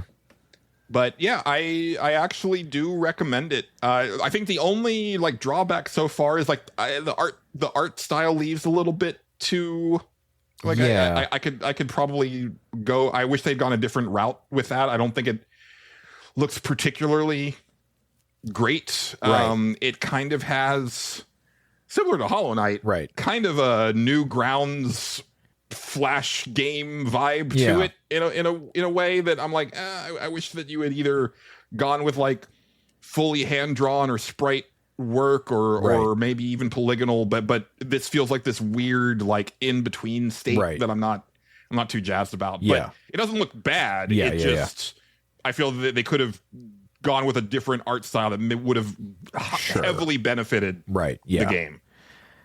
Well, it sounds neat. Yeah. I'm having fun with it. So and then I remembered that I'm going to be on games my mom found this weekend, and I had to like, so I've been like scrambling to finish this PS2 game. I'm like, oh shit. Yeah. That you'll have that. Because otherwise I would have finished Metal Gear Delta this week, but Right. I remembered on Tuesday I was like, oh shit, I gotta get that done. Fortunately, it's a pretty short game. Yeah. Do you still plan on playing Hell Is Us or whatever? Because that came out. That came out, I think, yesterday also, and the reviews have been favorable enough, because that was the main thing. I just wanted to make sure that it wasn't like universally panned. Right. Like if it got sevens and even if it got straight sevens, I was like, okay, yeah, that's good enough for me, and it's gotten better than that. Okay, so good for it. And I've liked enough of what I played in the demo, and it was intriguing enough that that's the next game that I'm playing. Yeah. Like probably after. Well, I mean, there's other stuff that I want to go back and finish, but that one I might actually want to play sooner rather than later, because I'm afraid that it might get spoiled, because that whole game is about the discovery. Yeah, so it seems neat. Yeah, I watched a little bit of it, but nothing significant. just kind of when I'm going to bed now, I'll turn something like that on, and it seems neat. I don't know if I'll play it or not. I don't know if it seems like my kind of thing, but like it seems I neat. don't think it is, but I really want you to play that demo at least. Just because I could play it might the be demo. a thing where even though, you're not big on puzzle solving and you don't like not knowing where to go. Yeah. This is done in such an elegant way that it really feels like they hit upon something that was sorely needed in game design today. The one thing I do really like stylistically is when it goes into like dialogue with some characters, how it reminds me of like the old like isometric Fallout games. How it would do like the really super zoomed in view and like kind of really detailed for, especially for the time, I guess. I kind of thought that was kind of a neat choice because it's one of those things I don't see very often. It's not like Bethesda camera. It's like, that you'd have to go look at the old Fallout games for those that don't know what I'm talking about. But that's what it reminds me of. It's like I said when I played the demo, like I got shades of Death Stranding, Fallout, older PC RPGs, right, and then with like a little bit of Souls combat. It doesn't have a lot in common with the Souls stuff. Like I was listening to Castle Super Beast this week, and Pat was like, "Oh yeah, it's straight up a Souls game," and I'm like, it doesn't even have the same button layout. Like it plays like an actual goddamn action game should. Other than like there's a decent premium on parrying, but not like crucial. Right. It doesn't really give you that Souls vibe. You're also normally engaging with more enemies than you typically would. Right. In a FromSoft game. Yeah. So I really do feel like it's very much its own thing. But I mean, it clearly has its influences. It definitely does. Like I said last 100%. time, like they're pulling together into something like just wholly original. And I feel that it's going to get completely buried. Yeah, it came out this year, and awkward week, I would say. Even beyond that, like it's, I don't know. It feels like it should have a little bit, because I've seen way more people online excited for Chronos the New Dawn from Bloober Team this week. Yeah. Which is reviewing very well. Don't get me wrong. I want to play that too. Just gonna say, that was the other one I watched, and that one seemed kind of neat. It's definitely not something I want to play. It's definitely like we really wanted to make a Dead Space. But they are playing with certain ideas that like Dead Space, like, didn't really have I would say didn't really have the tech to do back then, like with a lot of the gravity stuff that I think is really neat. There was also like one scene that I thought was pretty neat where they're doing like a lot of hallucination shit where like I watched them. I woke up in the morning because I just turned it on at night, fell asleep, and then woke up to it the next morning, and so it's just playing.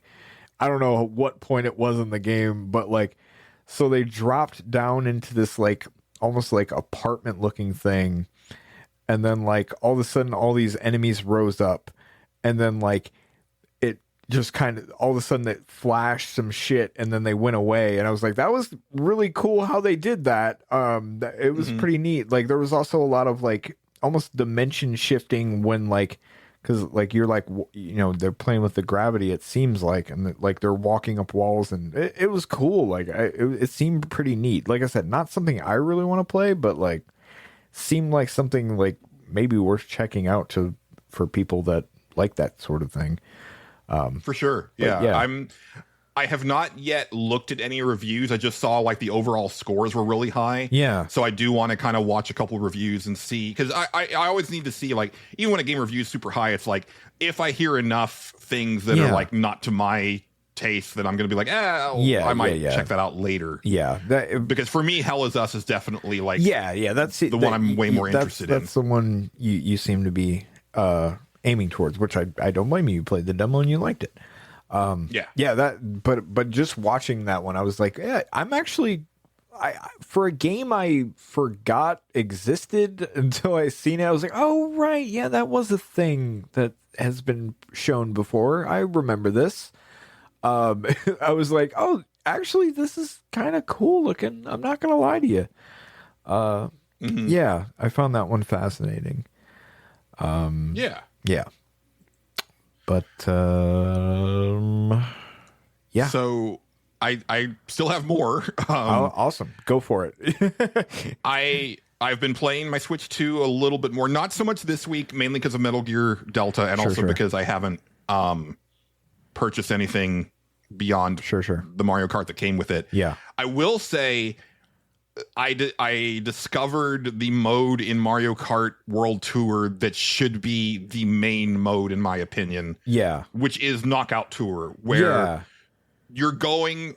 It's 6 courses, and you're going from it's just a continuous race to the final finish line, and at the end of every course, you like the last few people get eliminated, so you need to be above that threshold. It's almost battle royale-ish in that way, but it's cool. Yeah. It is a neat mode. Yeah, for sure. Yeah, I feel that 150cc is a little bit too aggro to my taste, but 100cc isn't quite there, and I wish there was like 125cc. That makes sense. Because that would probably be my perfect spot. Right. Where at 100cc, I'm still pretty much like getting to a point where I'm just out in front at a certain point. But 150cc on Knockout Tour, I'm like fighting for like 8th place most of the time, and eventually get knocked out. But just the whole, we're just going for across a very large swath of this play space. Yeah. That's really where this game shines. And like, just, some of the tracks are really cool. Like there's a part where you're like basically like river rafting. And like the transition to it just looks really cool. And I think if that mode was the primary mode, that was like, this is the thing when you start as a game that we put you on We're first, really putting you in, and then also had more like kind of weapony type items, like to make it like a much more aggressive game. Yeah, sure. I think I would have a lot more fun with it. As it is, like I will play a Knockout Tour, and then I'm done because I'm also bored by the time I get to the end of it. A lot of the time, what I found with that game is I'd do that or like a Grand Prix or something. Be like, okay, yeah, that was it. I'm good. But it's not bad. I have to say though, the Donkey Kong homage at the end of, I think it's the Mushroom Cup, primo. That was really fun. They did a great job with that. Yeah, I do. Yes, that is good. I do know what you're talking about. Gorgeous game. Again, it just needs a little bit more sauce for me to play it by myself. It'd be a totally different story if I was playing it with other people on my couch. I played it with 3 other people one time, and we had a good time. We had a great time with it. Yeah. So it is fun for that. So if you have the means, then by all means, it's pretty good. Yeah. And then I played one of the big demos on the Switch 2. The big ones? Man, all 3... Well, no, actually, I would say Microsoft does it the best. Sony and Nintendo, their storefronts are utter shit. Yeah. Yeah, no, I know. It's so hard to find. Dude, when I went to go buy Shadow Labyrinth... Yeah. Silk Song was nowhere to be seen on PSN on the front page, right? Which is ridiculous. Yeah. But also, anytime that I'm looking for a demo, there's no place to just look for demos on either the Switch 2 or PSN. You have to either know the name of the game, or on the Switch 2, you can just you can search by games that have demos. Yes, I think, because I was looking for the Hell Is Us demo. I didn't download it, but I was like, oh, let me see I wanted to know how big it was. That was my thing. Right. So I went to normally you can look that shit up really easily, but I remember I looked up Hell Is Us and I just expected like, oh, the demo will be like in the game itself. No, it wasn't. It's a separate thing. And so I think I had to type in Hell Is Us demo and then it came up. I can't even remember. It was really weird though. No, my issue has been, so I will go search for Hell Is Us, for example. Yeah. And it only brings up the game to purchase for $59.99. Yeah, that's what I mean. Or yeah. $49. But then when I go to the store page and then do the little, like the more tab, the dot, then it offers me the demo. Oh. And it doesn't tell you up front that there's a demo available. Yeah, that's for what a I mean, game. right? Like, yeah. It's all convoluted and shitty. Where then on Xbox, I can just look at, like, it's like, here's the demos. Yeah. I'm like, thank you. Steam also does that decently well, where like if you look up a game and it has a demo, like as you're scrolling down, like it'll be like right where the buy next to the purchase option, if there is one. Yes. It's like, oh yeah, try the demo. And I'm like, oh, okay, cool. Yeah, I will. Yeah. PSN's such a mess, man. It really is. I've been messing with it more now recently, and like I hate that you go to look up new games and it's like, here's a bunch of shit that isn't out yet. And I'm like, why do I need to scroll through all of this to get to the games that are out? Like, yeah. it's And it's so weird what they surface, because there is a new games like tab. Yeah. But that's what I mean. Never like the hot stuff. No. And it's like you'll more often see like just like the shovelware shit appear on that front page, and it's like, what are y'all doing over here? Is there no one at the wheel? Yeah, it's really weird. It's so bizarre. Super agree. Yeah. But I did download one of the bigger demos on the Switch 2. Okay. This was shown at one of the most recent directs. Okay. Because it's a Switch 2 exclusive, from what I understand. Okay. Oh no, it might not. I'm not sure actually. I'd have to double check. Actually, let me double check real quick, because I had looked up the full title. No, it's coming to everything. Okay. The Adventures of Elliott, the Millennium Tales. All right. Which, that's a name. You know, it's a name. My thing is, I don't think it's as awful as most people are making out. Sure. The problem is the character's name. Yeah. Elliott is just a bad fantasy. Oh, that's a terrible fantasy character name. That Elliott is the name of a kid I worked at Wendy's with, and that's how that I only knew it's one the name of Elliott. the kid that gets bullied, Justin. Yeah, let's be real. Like, I remember him like basically being fucking some part of the Young Republicans Club. I'm not even making that up. That's what I remember about Elliott. Like, he was a clean cut young man, very respectful, but that was Elliott. Yeah, I don't mean to shit on Elliott, who's a real person. I'm sure he's thriving. Or not. He's probably I think he's probably a piece of shit, Justin. It's fine. I don't know. He might be. You said he was part of the Young Republicans Club. Yeah, and that was in like 2008 or whatever. So yeah, here we are. Yeah, his name's probably on Project 2025. We'll put it like that. Yeah, I wouldn't doubt it.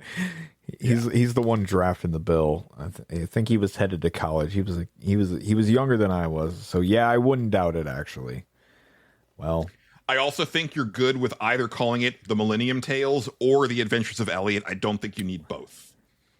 Yeah, it feels like there's probably not a copyright on one or the other, right? But here we are. Right, and I think they stand alone separately. Like, yeah. I think they're both solid enough to stand alone. Even if I don't like the main character's name, I still think it's solid enough to just be called that. Yeah. But what it is Square Enix taking a good old stab at the Legend of Zelda, and I mean like cool overhead 2D Legend of Zelda, almost to the point of absurdity. Okay. So it's done in like the HD 2D style of Octopath and Dragon Quest Remake and stuff like that. It looks gorgeous. Awesome. Your main character basically looks like a red mage, but I don't think he's supposed to be. It's he's not Elliott. That's Elliott. Yeah, there's no indication that there's job classes or anything like that. Even though that there are like a lot of Square Enix offshoot games that aren't Final Fantasy that still take Final Fantasy jobs, right? Like Bravely Default. Octopath Traveler has some of them. Depends on where you go. Right. But it's very much an overhead hack and slash game that has like just enough going on with the combat to be more interesting than a Zelda. Okay, cool. But it does a couple things that I feel are almost unforgivable. Okay. Remember in like older 2D Zelda, I know you haven't played as many of them as I have. Yeah, no, but I think for you've sure. at least touched them enough. Oh yeah, absolutely. But like especially like NES era, but even like Super Nintendo and Game Boy era, where Okay, it's like, yeah. you can really only have a couple items mapped to your buttons. Right. So you're having to switch between. It's like, okay, I've got my sword and shield regularly. Oh, but now there's a place to bomb. So let me like go to the menu. Yeah. Switch out my shield for the bomb. Right. Come back out. Bomb this thing. Yeah. Then go back to the menu. Switch the bomb out for the shield again. And like that was fine when we had fewer buttons. Yeah. But we have a pretty good amount of buttons now, and we also have smarter ways of accessing inventory. Like, I mean, Square Enix made Secret of Mana, which you could all like. I've seen some people like kind of comparing this game to Secret of Mana.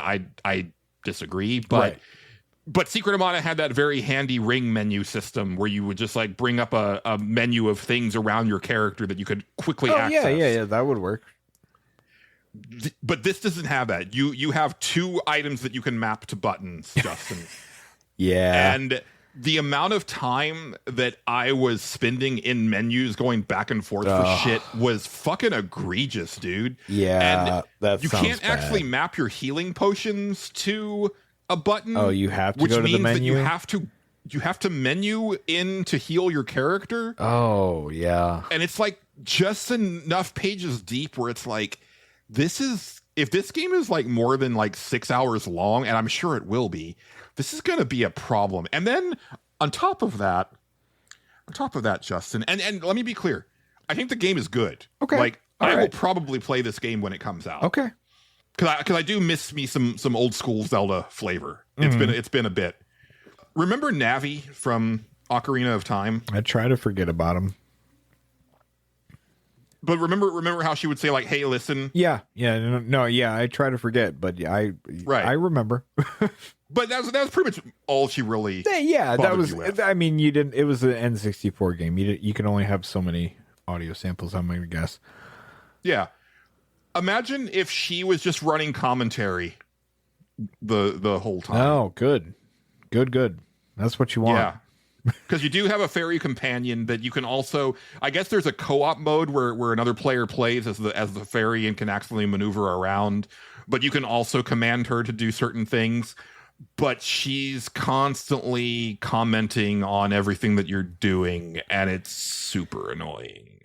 Yeah. In a way that feels very Nintendo, I'm not gonna lie. Yeah. Or honestly, like some of the like that's like a thing people have been complaining about a lot, which is like your main character commenting out loud or whatever like that. Like I'm Right. surprised they made that choice after that got such backlash as it did. I guess they thought, well, if it's as long as it's a different character, people won't be upset about it, but I don't know. Is it like telling you lore stuff as you're going, or No, it's usually like, oh, good job, oh, what a swing, and then when you're low on health, it's like, oh, you should do something about that, like that type of stuff. Oh, that's very beginner. Yeah, ooh, I don't know. Yeah, it's not as annoying as like the constant beeping when you're low health as Nintendo does Sure. with their Zelda games. Yeah. So props for that, because Nintendo really should have learned by now. But yeah, there's a lot of interesting choices. But then on the flip side, right? Like it's got more of an RPG bent to it, where you're talking to people in town, Oh, that's and cool, yeah. you're picking up quests and stuff like that. And, Oh, okay. I already got like in the little bit that I played, I actually got like a better sword, which is cool. Neat. So Okay. it seems like there's going to be like more equipment that you're picking up than you would in your typical Zelda game. But again, when you've got so many buttons for activities and you're just restricted to 2, it's a weird choice, man. I Yeah. don't get it Yeah. at all. And I don't know if they have time to change that by the time the game comes out next year. Like because a lot of times lately, Square Enix with their demos, they've actually been getting feedback from players and then adjusting the game. Yeah. So, but I don't. That might be a fundamental thing where it's kind of baked into the gameplay. Yeah. I was just kind of aghast. I was like, I can't believe that you did this. Yeah, they did it. They did it. Man, they sure did. But it is worth checking out. You know, Cool. Obviously that there is a demo available only on the Switch too. But like I said, it is coming to everything. So maybe they'll release the demo on other consoles later if you want to check it out. Right. And then the last game that I checked out briefly, because I just kind of wanted to see if it was up my alley, because it was funny, I heard about it right before it came out, and now there's been like a pretty decent amount of buzz surrounding it since it released this week. Okay. But it is a PC RPG that takes a lot of inspiration from like the Lufia games on Super Nintendo. Okay.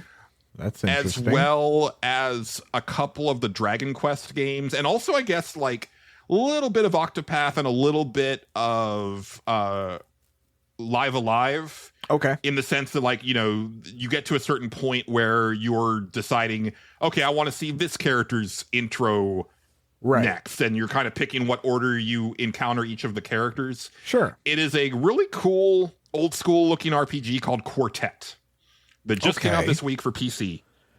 The Lufia comparison is because like the game opens with you as a completely different party that are at the end of their quest saving the day. Yeah. And then after that opening, you then hop into like the individual characters' quests and stuff like that. Right.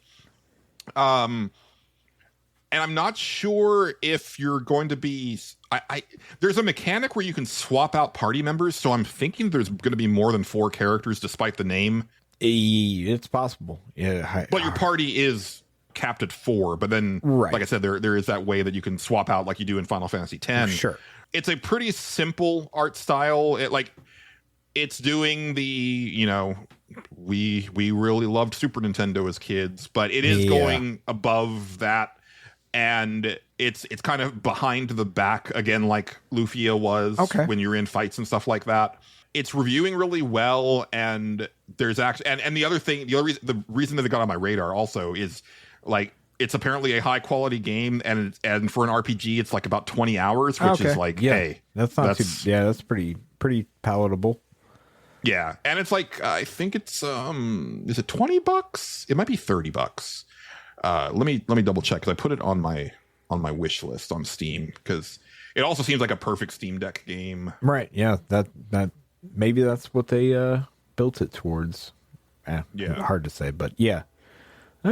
Sounds neat though. Sounds neat. No, it really good first impression, and definitely on my radar. It is $20. Okay. Yes. You played the demo of it, or I played the demo. Yeah, the demo came out, the demo was already out, and then I played the demo like the day before the game actually dropped. Oh, okay. I didn't play it much. I was just kind of like, I already heard a positive review from someone that I trust. Sure. Let me just like get my hands on it for a little bit to see if there's any red flags, and no red flags cool for the type of stuff that I like. So there you go. And actually, Andreas Plays, who is mutuals with me on Blue Sky, is really digging it, and so is Weston. He's been playing it over at Big Nerd Gaming, so they've both been really digging. I'm like, okay, pretty sure might be worth checking out then. Yeah, for sure. Yeah, because they're actually the ones that turned me on to Promise Mascot Agency. It was the two of them that got me into that. So yeah, I bought that game after Weston suggested it. So yeah, because it sounded neat.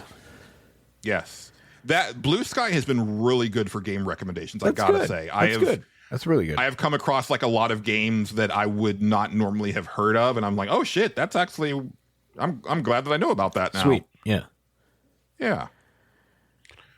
Did you recall any of the movies that you wanted to talk about? Oh god, there's a lot of them. I let's see. I'll list what I can remember. Let's see. I watched. The one I definitely remember that I think was my favorite that I watched was I'm a little late to the party on it, but Get Out. Get Out was really good. Yeah, that's an excellent movie. I'd always wanted to watch it, and like it always sounded neat, but it also has the horror tag on it. But it is not like a jump scary movie, which is very comforting to me after I watched it. Deep psychological torment. Yeah, very much so. It was cool. And we were talking about actually, I think probably by the time this episode goes up for patrons, the new Cinemorons should be out for executive producers. But we watched No Country for Old Men, like I said earlier, and we talked a lot about the perfect introduction for a villain, right? In there, and there's a perfect.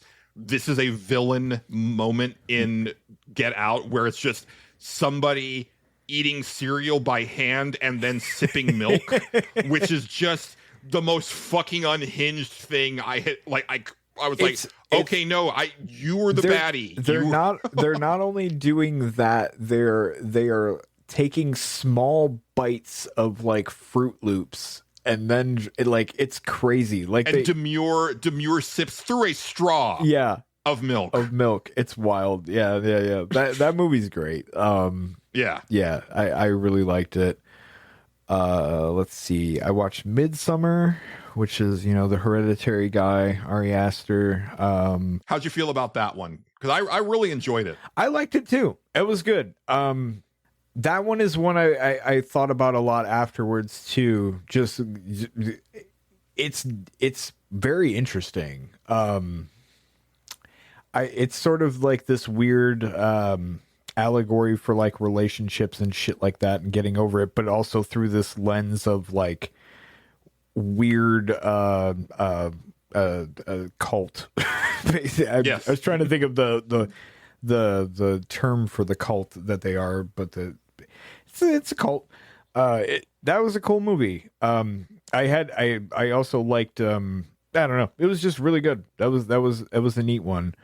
Also, that one also wasn't very jump scary either, which I liked. It's kind of it's a horror movie for sure, but like not anything crazy. There's maybe a few here and there that I remember, but nothing nuts. If I can handle it, anyone can. I'm enjoying that you're seeing just how diverse horror actually is, because there was a time when you would like kind of shy away from really anything that had the label on it. Well, for a long time, I like horror stuff, but for a long time, like we got into like there was a spot where horror movies and stuff like that got into this spot where it's just like we're gonna build to the jump scare, and then it's gonna be in your face and it's gonna be all crazy, and I'm like, yeah, this isn't for me. At least it always felt like that. I maybe I just seen a few bad ones that I just was like, yeah, fuck this. Because that's not my bag. And there is still movies like that are good. Like Barbarian has its share of that kind of stuff. But like when I get to the point where I'm like, okay, I see it coming, I'll just kind of look at my phone and it's fine. On that tip, and I mentioned it when me and Mike reconvened last week's episode, but for you and also the audience, because I hadn't seen this part yet. Yeah. So last week I talked about John Gholson being in the play version of We Need to Do Something. Yeah. But then since then I have watched the film version of it. Right. Which is also very good. I actually think the play was overall better. But obviously you're not going to be able to see that. Right. I do recommend We Need to Do Something because, and I'm not going to say anything about it. Sure. Because it's one of those horror movies where I was stunned by where it went, because I just wasn't expecting it to be that type of movie. And it's cool that we're in a moment right now. It's been like the last like 5 or 6 years of just really original horror movies that are like, oh, I haven't seen that before. Right. Yeah. Like it's been a good clip lately. Yeah. Because like last year I watched Barbarian. I watched Late Night with the Devil, which was a very different type of horror movie. I seen that on there. Maybe I'll have to check that out. Yeah. That one's real good. Yeah. And then I never remember the name of it, but there's one where it's basically the monster is basically Black Mr. Rogers. And he comes out of this VHS tape and he's protecting the children but he's hurting them at the same time. I think I remember you talking about this actually. Yeah. It's like I want to see more of that movie monster because Right. he's really interesting. Yeah. I wish that I could remember. Hold on, I'm just gonna. Yeah. Because I feel bad calling him the Black Mr. Rogers, but that's basically what it is. Right. Yeah. No, I get it. I'm trying to think if there was any more horror stuff I watched. There probably. Oh, there's a couple ones that were pretty bad that I watched, but It's called Mr. Crockett. okay. Yeah. Yeah. Right there. And I highly recommend that one as well. To we're getting into spoopy season. So. Yeah, for sure. For sure. I watched a really old, well, not really old. It was an older horror movie that I've never seen, but I remember the previews for it. I thought it was really terrible. The Strangers, was it called? I haven't seen that one. It has Liv Tyler in it. And the guy from It's Always Sunny in Philadelphia is randomly in it. It's really weird seeing him in anything else other than that fucking show. It's one of those horror movies. It's basically just like, I don't know, these people show up at this house and they start fucking with Liv Tyler, who and her boyfriend, and they're just crazy people, I guess, and they're just basically fucking with them the whole time. It's one of those horror movies where you get to the end and you're like, what was the point of any of that actually? Like, I was Sure. like, I don't. It was just like, I don't know, they just did it to do it because people are crazy, I guess. I don't know. I didn't really care for it. What else did I watch? Non-horror stuff. I watched the movie, it's an old one called California with a K. It has David Duchovny and Brad Pitt in it. Okay. Never even knew it existed before. But watching, I remember the title, but I've never seen it. yeah, it's fine. That's kind of was my take of it. I was like, yeah, that was okay for a movie I'd never heard of before. But like watching it reminded, Brad Pitt plays like a redneck serial killer in it, which was interesting, I guess. It also has Juliette Lewis in it too. And I was like, okay, this is okay. But I got to the end, I was like, man, Brad Pitt in that movie reminded me of something else that I haven't watched in a while, and that was 12 Monkeys. So I watched 12 Monkeys. That movie's all right. I like that movie. I don't know why. I haven't seen it in a long time, and I just randomly wanted to watch it. It's very interesting, going back to that. A really unique world of 12 Monkeys, I guess. If you've never seen it, go watch it. Bruce Willis is in a lot of time travel movies, man. Yeah. He really is. It's weird. God, I'm trying to. We watched. This one was pretty. It was very mediocre. It was a movie called Locked. It had Bill Skarsgård in it, and Anthony Hopkins, and I don't really recommend it. So the entire point of it is Bill Skarsgård gets himself locked in a vehicle, and the guy, because he's a crook, and Anthony Hopkins is a voice through the radio, and he's gonna teach him a lesson. And so he gets locked in a car, and they just kind of fuck with him the whole time. And by the end of the movie, I was like, yeah, Doesn't sound like much of a. it was not very good. It was just like one of those things where we seen it and we're like, yeah, why not? Let's do that. And not my favorite movie ever. Wasn't the worst thing I've ever watched, but it wasn't bad. I'm trying to think of if there's anything else, but I'm probably running dry. I definitely, the one movie now, I watched Casino today because I was bored. That's a movie I've seen multiple times. That's still a good movie. But it reminded me that I have not watched the movie The Irishman yet, and I want to watch that. I don't know if it's any good, but I've not seen it. I've seen surprisingly few like De Niro and Pacino movies. Really? Yeah. Like it's a pretty big blind spot for me. And then a lot of the De Niro movies that I've seen are actually more of his like comedy and like sweeter roles. Yeah, I love crime movies and mob movies and stuff like that. So like I've seen most of them. Like Raging Bull is a good one. That's not a crime movie, but it's still a good movie. I think I did see Raging Bull. I think I did see that. Yeah, it's all black and white. He's a boxer. Jake LaMotta, whole thing. Casino. I'm trying to think of movies with them in it. That was my thing because I really want to see Heat. I know that's like one of those. Movies that like, if you've never seen that, that's a good one. That's a for sure good one. There's something about watching like. I love De Niro and Pesci exchanges. Like those two can just argue with each other all day, and I'd be super into it. Make that an entire movie, and it's great. But just their back and forth, like just regular, is awesome. That's why I want to watch The Irishman, because I'm like, oh, they actually did make another movie together. Because I was like, how cool would it be if like we just got these like two older guys to just fucking do one more movie? That'd be great. But I guess they already did it, and it's Scorsese, of course. And De Niro's got another one coming out soon. I forget the name of it, where he's actually playing dual roles. Okay. And it also flashes back to when he was younger. So there's also like another actor, I think, playing you'd have a to young do that De now. Niro. Yeah.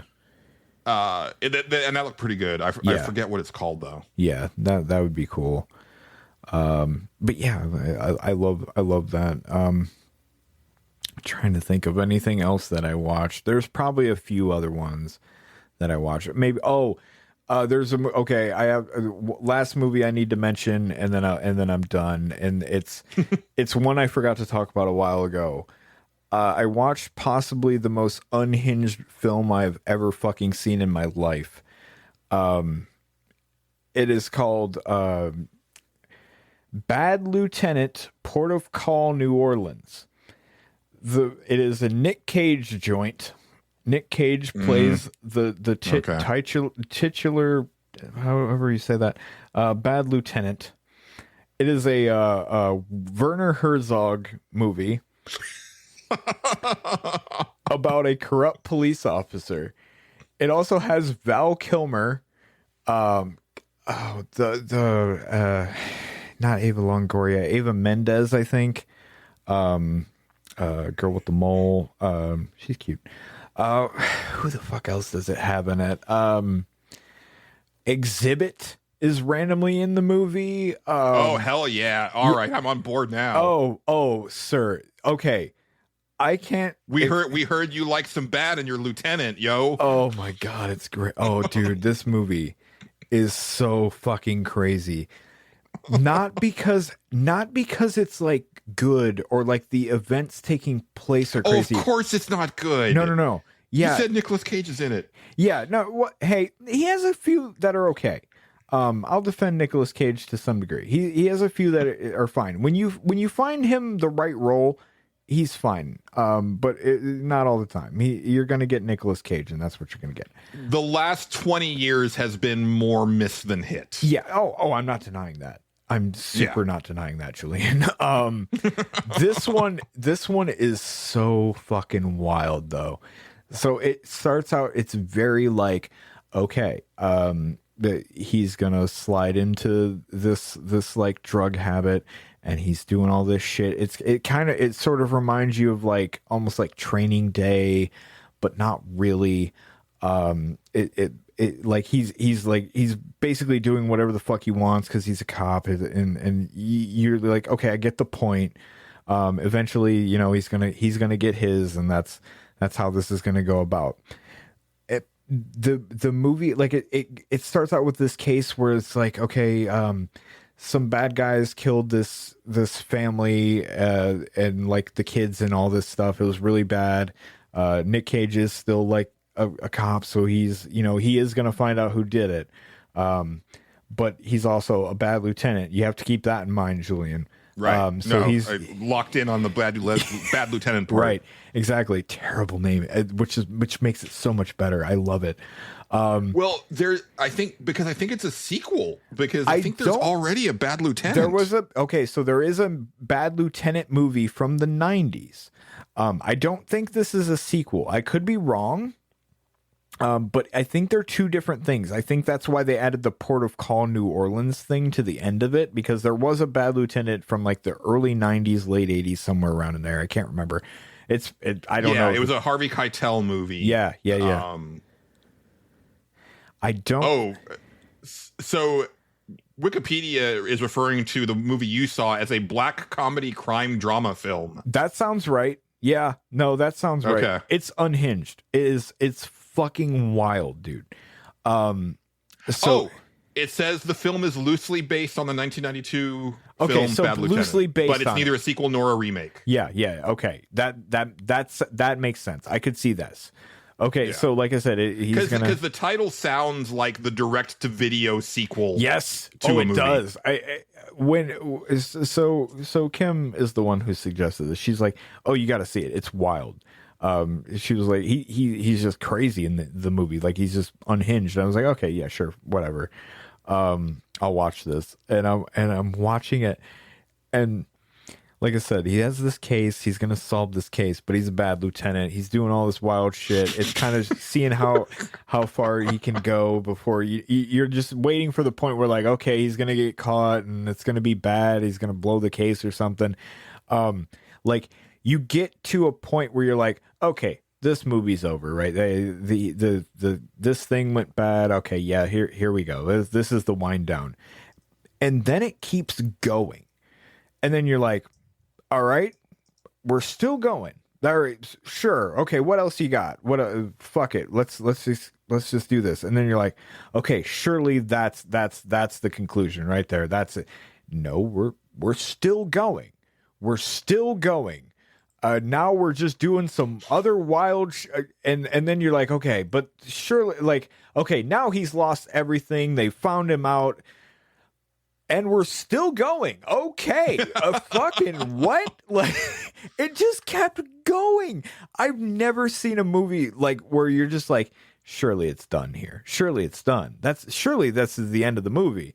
No, it's still going. And don't call me Shirley. Oh my man. It was like by the end of it, I was like cheering. I was like, please keep going. Just keep going. I want to see like 20 years, like just time lapse 20 years for me or something. I don't even care anymore. This is fucking unhinged. It's amazing. I swear, I don't know how long that movie is. I don't know if you have the runtime. I'm really curious because it felt like it was 5 hours. Like I remember just being like, how why is it still going? This should have been over hours ago. I don't know. It felt like such a long movie. It was crazy. It's a solid 2 hours. That's it. It felt like 122 minutes. It felt like it was at least 4. It's wild. It's crazy. What a ride. I can't recommend. I know that sounds like a non-recommendation, but it was the craziest thing I've ever watched. Exhibit's real name is Alvin. Yeah. Well, that's why I'd change it too, bud. Yeah. Exhibit is in the movie, and he's the spoilers. He's the guy who is the one that killed the family, but he gets away with it because and Nicolas Cage is upset. But then he befriends Exhibit and cuts him in. Like Exhibit's character cuts him in, the bad lieutenant, into the drug deals that he's doing, and then he betrays them all. It just keeps going. It's like they made the movie up as they were filming it. It's nuts. And then it has all this like wild, like weird artsy shit messaging shit that it's trying to do. It's all over the place. I loved it. I fucking loved it. I would watch it again. Yeah, what a movie. If you need, like, go in. I know you can't be super blind now, but just go in kind of expecting like, I don't know what to even tell you to expect. It's nuts. It just keeps going. What a weird fucking movie. I've never seen a movie end so many times. They could have rolled false credits at any point. I'd have been like, oh yeah, I totally buy it. Like, Right. it's so nuts. And that's my movie catch up. I also watched, what else was the one? The one where it's got the guy from from 12 Minutes. James McAvoy. He's a bad guy, and he's fucking with the family. I forgot what it's called. Blink. It's not Blink Twice. That's I wanted to see that actually, and I forgot about it. Yeah, it's not Blink Where they Twice. come to visit, right? And they're like this really pleasant seeming family. That one wasn't too bad. Yeah, they're real, and then slowly they kind of get more crazy as it goes. Yeah, I forgot the name of it. It's not Blink Twice. That's another movie that I watched. Blink Twice. Blink Twice is kind of interesting actually. That was Channing Tatum. And he plays almost like a Elon Musk type character who's like taking some girl to a resort, and stuff happens. I won't spoil it. Actually, not too bad. Man, few more months of this, and you're going to have like more horror movies under your belt than I do. Yeah, I what was the movie that I'm talking about though? It's similar. It has. I'll look it up because I know that you're impaired right now. Yeah, I don't have a mouse. I'll have to work on that soon. Fuck, what was it? It was not Blink Twice. Speak No Evil. Speak No Evil. That's the one. Yeah, that just came out last year, and I was gonna go see it in the theater. I just never got around to it. You know what? It's apparently it's a remake, which I didn't realize. Like there's an original one too. But like it's a pretty decent movie. It's not like the world's greatest thing, but like it's definitely not bad. Yeah, I enjoyed. He watching was it. great in Split, so Yeah, I can see like him. He's great in this for sure. Yeah. He's kind of the selling point of the movie. But yeah, I'm telling you, I've been watching some fucking shit. A lot of it's crazy. Every day I'm just like, yeah, let's watch that. Why not? I haven't seen that in years, or I've never seen that, or never heard of it, or both of us haven't watched it. And it's been a movie catching up journey. So yeah.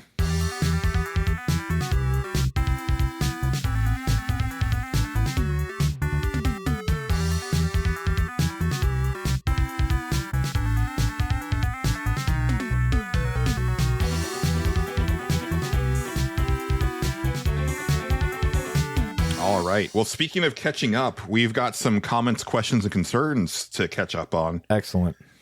If you want to get at us, there are plenty of ways to do so.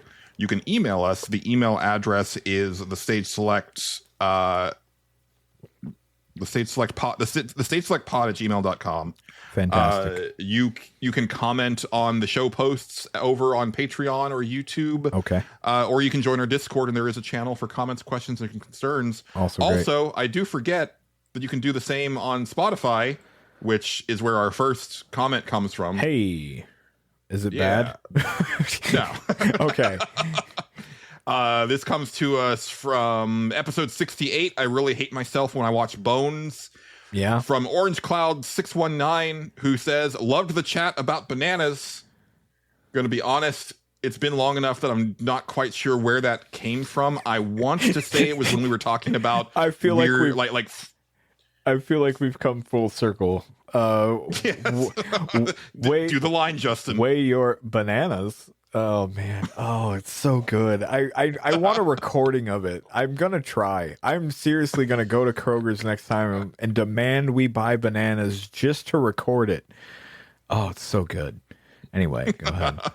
Yeah, I'm glad he enjoyed the discussion on bananas. I don't remember it either. I don't remember a lot of things I say, but that's great. Yeah, hopefully he enjoyed this night's discussion of bananas as well. You said it wrong, but that's fine. Bananas. Sorry, bananas. Okay.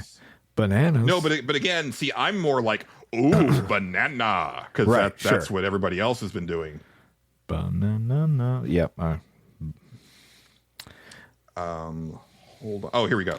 Weigh And then your over on hand. Patreon, we have a couple comments from episode 69, I'm Older Than Chicken McNuggets, Yeah. from Xavier Kreger, who I'm not sure what's going on with Xavier. I think he left the Discord. I think he's the one that left. And I'm like, what did we do, Xavier? But then he also commented on Patreon and not Discord. So maybe like, you know, some bad shit went down and he had, he went hard to into, say. you know, he had to lay low. Let's see. He says, Justin seemed pretty confident that he wouldn't be able to do the X-Men question, but he whipped out a pretty valid answer that spreads generations fairly well. Oh, good. Having a lower tier power is the only thing he maybe didn't do, and you could argue some of them, like Kitty, have lower tier powers compared to some of the heavy hitters. Yeah. I personally would absolutely put Kitty Pryde's power as lower tier compared to like a Cyclops or a Colossus or a Storm. Sure. Yeah. It's a very versatile power, but it's also not a generally offensive power. You can use it that way, but you kind of got to be vicious to do that. Yeah. Because you're basically going to fuse them with like the environment around them, and that's kind of fucked up. Yeah. Yeah. And he has a second comment that says, also, I'm extremely down for the non-video games minute where you just get on Zillow and talk about house layouts or whatever catches your eye. Yeah. Yeah. That I wouldn't be surprised if we actually end up doing that at a certain point very soon, just because you're in the market. I went and met with a real estate agent yesterday, actually. So as of this recording, and we are on the hunt now. They send me things. They were very nice. Now they send me things and they're like, look at this. Actually, they haven't sent me anything yet. I'm kind of waiting for that, but you know, yeah. Anyway, probably give it almost like half a week or so. They should pull some stuff together. Yeah, probably. No, I'm not really worried about it, but yeah, we're the wheels of progress are moving. There may have been a certain conversation about a certain video game last episode where I was actively looking at Zillow during the entire thing. Won't even lie about it. And then over on the Discord, we have this question from David Portnov, who asks, what are your favorite menu sounds? They're probably most common in JRPGs, but other games have them too. Oh, always liked, I just like the Final Fantasy menu sounds most of the time. I think those are pleasant. The classic. Yeah, they're classic. Pew, pew, pew. Ba-ding. Yeah. Yeah. Honestly, playing Metal Gear Solid Delta, I fucking love the Metal Gear Solid menu sounds. Yeah, those are good. Yeah, those are very good. All of them, like the moving around between things, the gunshot when you select something, right? The sound when you exit out of the menu is like a 10 out of 10. Right. Yeah. No, those are good too. Those are very good. Yeah. Mass Effect 1 is way up there for me too. I can't remember what those sound like, admittedly. But I'm sure they're great. Pew. Yeah. I think you've definitely played those more than me. Yeah. So especially the first game. I've played that for sure. All the way through like 10 times. Yeah, I know. What else we got? Daftman says, neither of you seem like big caffeine junkies, but do you have a caffeine preference? Tea, coffee, energy drinks? Heck, I've seen caffeinated gum out there. Somebody must be using it. Bro, I sat here and drank a fucking Monster juice for most of this episode. So, yeah, no, that's my poison. It's soda for me. I mean, every time that we get on one of these, I usually have a 44-ounce diet soda from. Right. No, I am a caffeine guy, but here's the thing, like, I drink Monsters like their soda for the most part. I only have like 2 a day. I know that sounds crazy. I don't drink that much, and like I drink kind of like That's water. really all you're supposed to have on those. Yeah, I know, and I drink water in between a lot of it, and that's kind of where I'm at these days on my drinking habits. And that's I haven't seen you reaching for Cokes as often as you used to. No, I'm trying to tone that shit down a little bit. I drink them at work every now and then because I don't know, I don't want to go full blown on energy drinks and all that stuff. But yeah, That's kind of my poison. I like the juice monsters too, because like I don't know, they just taste good. I don't know. I drank a Rio Punch during the podcast. That one's good. It tastes like green Skittles. You're either into that or you're not. I can totally understand. Somebody just went, "Oh shit," and somebody else went, "That sounds disgusting," and I totally get both sides. For me, I'm like, no, the green ones were my favorite, so this tastes pretty good. But I always get like the 12 packs of them, and then they last me a while. They also come with the weird mango one. The mango one's weird. That's the weirdest monster to me. They're good, but they also like taste pulpy towards the end of it. It's very strange. It's the weirdest thing. But they're just caffeinated enough and they taste pretty good. I also kind of like the Starbucks energy coffee drinks. Those are pretty good. I'll have those as a treat sometimes. And but they're expensive. And that's I've never had an energy drink. Bravo, man. No, that's good. That's good. I don't know what got me started on them.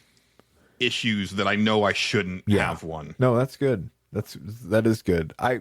For me now, I drink them and and this was what I was getting to earlier, and I kind of lost track. But I drink them, so regularly that they don't do shit to me. Like I could not drink one all day, and I'd probably feel the same as if I drank, all of them all day. Like they just don't have an effect. The ones that do is if I switch energy drinks. Monster doesn't do shit. I swear it's like low dose to me. But if I drink a fucking Red Bull, I'm like bouncing off the walls a little bit, just a little bit, nothing crazy. If I used to, and they still have them, those fucking NOS ones, those were intense to me. But I know they go crazier than that, and I would try some crazier shit if the need arose. I ain't scared of nothing. But yeah, that's my thing. Julian, though, I don't know how big of a caffeine man he is. He likes soda. Yeah.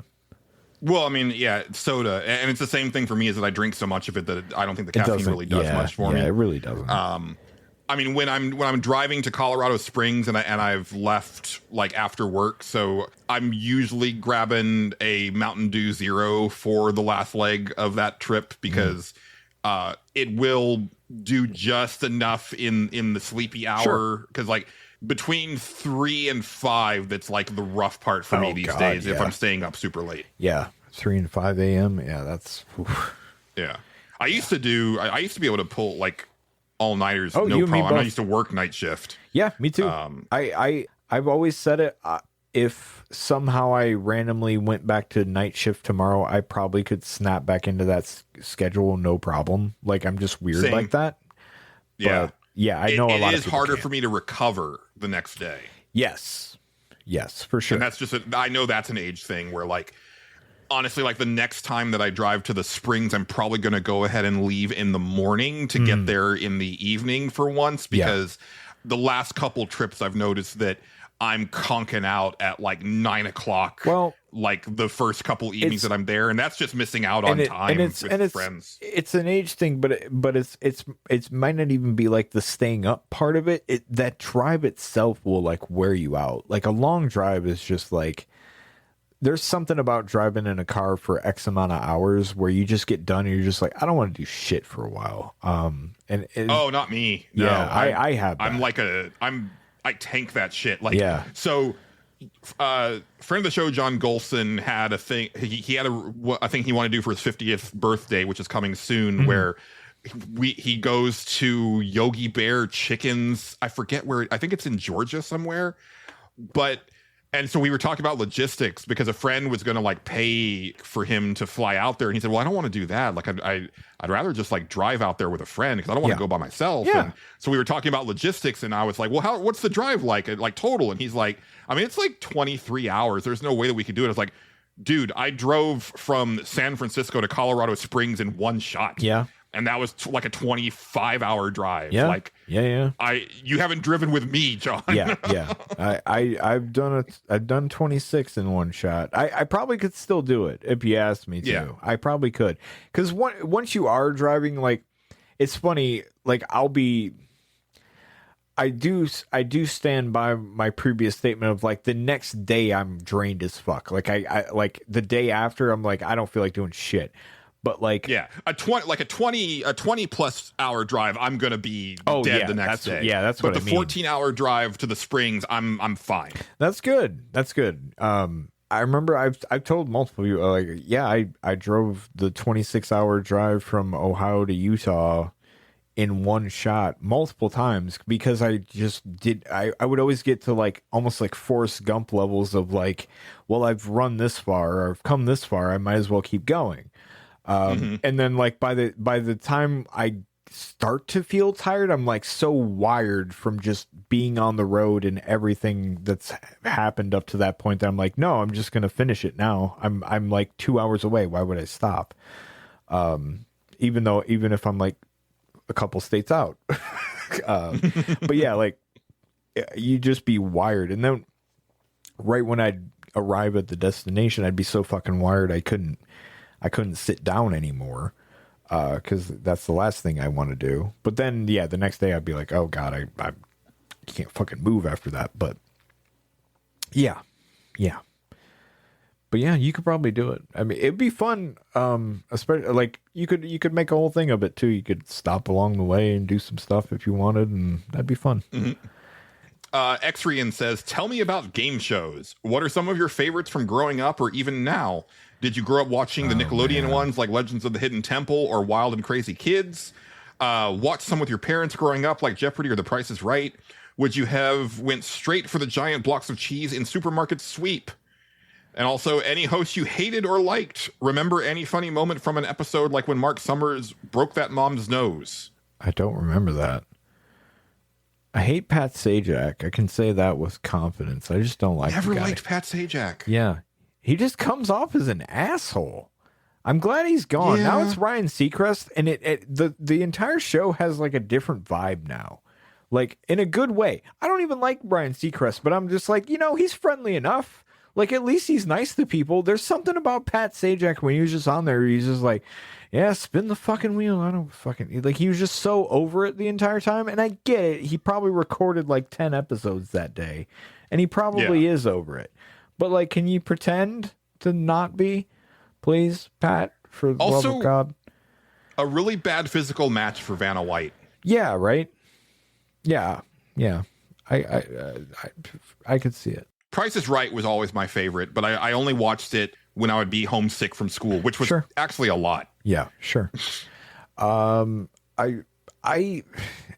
almost debate whether Wild and Crazy Kids was a game show. I guess it was technically, but, like, it almost felt like it didn't fucking matter who won because there was no prizes. You know what I mean? Or was, if there was, I don't remember. That was a weird show. It's just like, we're just gonna make these kids go down slides and shit. I don't know. The Nickelodeon game show that I liked a lot was Nick Arcade. Nick Arcade was cool. Yeah, Nick Arcade was all right. Video games. Yeah, because video games. Exactly. Yeah. Yeah, that one was good. What? Would you count American Gladiators as a game show? Yeah, I would. Because that would probably actually be the one that I liked the most. Like, I watched American Gladiators religiously as a kid. Right, yeah. No, it was great. I think you can, because, like, somebody won, right? Like, there was people competing against each other. Yes, they were also competing against the gladiators, but, like, it was a whole thing. Yeah. I think all I'm think saying is Zap could get it. Sure. I'm trying to think of my favorite game show. I've been going and visiting my mom recently, and she watches game shows, and there's like I don't know what station she watches, but there's like a big game show block, and there's one that's like it's like 20 words or less. So basically, you're just, people are like, you get a big selection of things. It's like a draft, and you have like celebrities that are like doing stuff. It's very complicated, but simple at the same time. It's not very good. I don't really like that one. The one I actually like is there's a, and it actually cracks me up. It's hosted by Leo Ramini, and it's a People magazine sponsored crossword game show. It's weird. It's like so you pick like, you know, from a crossword thing, and then they give you the question, and then you answer it, and you get points. That's it, and then it goes to the next thing. But like they'll give you like the letters and stuff like that. I always feel smart while I'm playing it and everybody else is saying dumb shit that isn't right, which upsets me. But the thing that cracks me up the most is like after like 1 or 2 rounds, they eliminate the player with the lowest score, and they're like, but don't worry, you're not going home empty-handed. You get 1 year a 1 year subscription to People magazine. I was like, that's fucking nothing. Nobody can. That's like an inconvenience. No one wants that. Who wants a fucking People magazine subscription in this day and age? And that shit kills me. I have to agree, because when I was really excited to get a subscription to Game Informer again when I signed up for the GameStop thing back when I got my Xbox Series. And then I was like, oh, there's like nothing in these issues that I'm really interested in reading, and I was like so relieved when it ran out. And they didn't even ask me if I wanted to renew. They were just like, we know you don't. we know you don't care. Like, but at least that's like an interest you have. Like, People magazine is just like shit that they threw in a magazine. Like, I don't know. I'm sure it was probably fine once. And at this point, about people that you don't know, because we're not. I'm not in the cultural zeitgeist anymore. I don't fucking care. So it's wild. Like that shit. I laughed out loud at that shit. I was like, and even my mother was like, yeah, it's a really bad prize that they get. It's like, yeah, no, everybody walks away with a 1 year subscription to People magazine. They can't even make it like 5 years. You're on a fucking game show, for Christ's sakes. It's a thing. Oh God, it's funny as hell. It's great. The game show's fine though. Last couple older ones that I like. I always loved Press Your Luck whenever I could catch that. Sure. And I didn't see it very often, but always was thoroughly entertained by Hollywood Squares anytime that I would catch it. Hollywood Squares was pretty decent. Yeah. My all-time favorite is Jeopardy. I love Jeopardy. Jeopardy makes me feel like a moron. Although I was lobbying really hard for LeVar Burton to be the new host. I even if it makes me feel like a moron, I still love it. There's just something about it that I will zone in on Jeopardy. Now some Celebrity Jeopardy with Will Ferrell. Also I'm all over that. Yeah, for sure. And as much as I hate Pat Sajak, I do like Wheel of Fortune too. I do like the 7 o'clock block of game show shit. It's fun to me. Yeah. So yeah. Mike Fallick says, just heard the convo about the new Madden. Am I immoral for not caring about microtransactions in Madden because a lot of sports fans are assholes? Like, yeah, it affects the few good people who play those games, but for the most part, it's taking money from dumb sports fans. Am I wrong? Yes.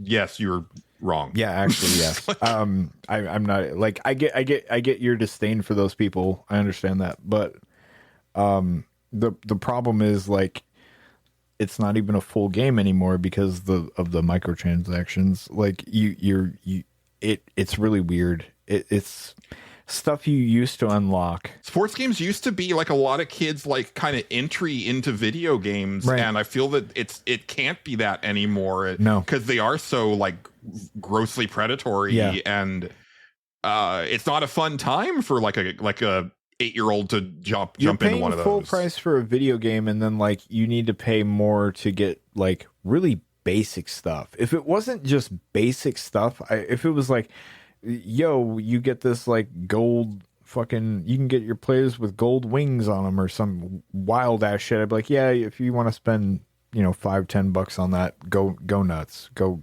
crazy.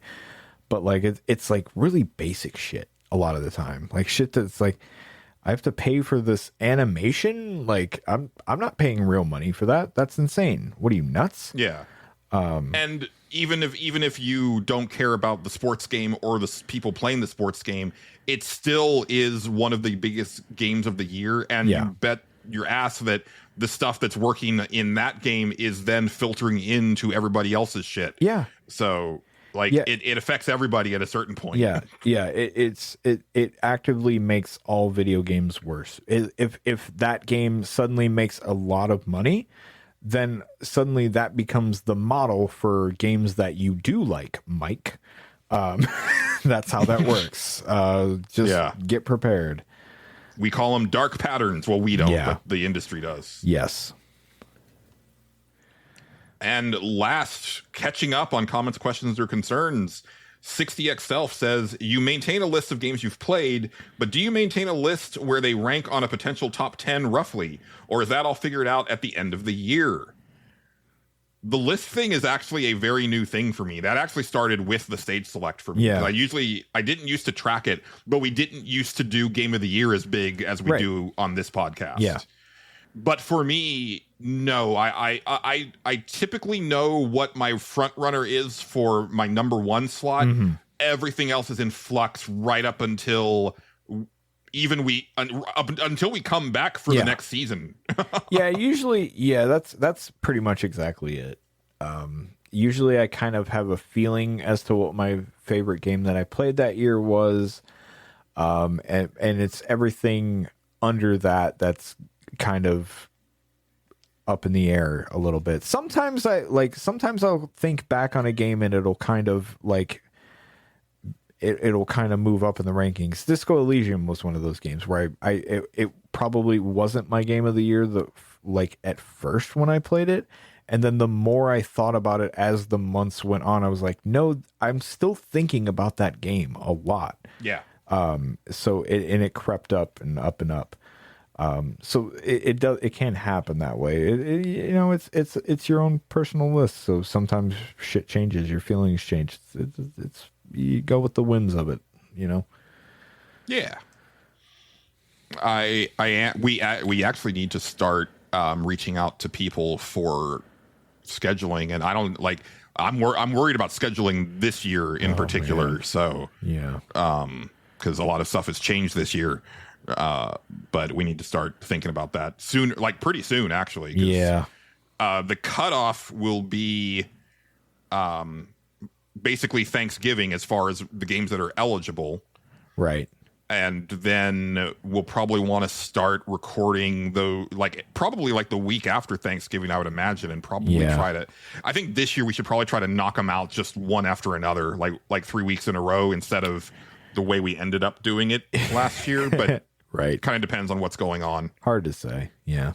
And who's available and stuff like that. Yeah. So I know that I want to have Addie and Mike on for the first day because it's going to be the same categories as day one last year. Yeah, so that could be fun. Yeah. We play it for the story, best looking, and then best game that wasn't released this year, because both of them are perfect for all three of those categories. Sure. Yeah. That'll be great. Yeah. And I know Addie will get a kick out of recording with one Mike Fallick. I bet she will. Careful what but you I wish think that's for. a show, Justin. I think that's a show, Julian. Yes. You know where to find us. Not going to belabor it. Yeah. No point. Thanks as always to the wonderful Megan McDuffie for our theme song and interstitial tracks. Thanks to friend of the show, John Gholson, for being our announcer and providing us with our logo and artwork. Also, congratulations on a fully sold out weekend, or final weekend of your play. That's pretty awesome. That's awesome. Actually, oh no, he's done by now for tonight. So, he said that he definitely needs hugs and he needs to be touchy feely after playing such a piece of shit. I believe it. Yeah. 2 hours. Yeah, I believe it. Yeah. But that's going to do it for this episode of the Stage Select. I've been Julian Titus. He's been Justin Ham. We've been the Stage Select. Signing off. Uh-huh.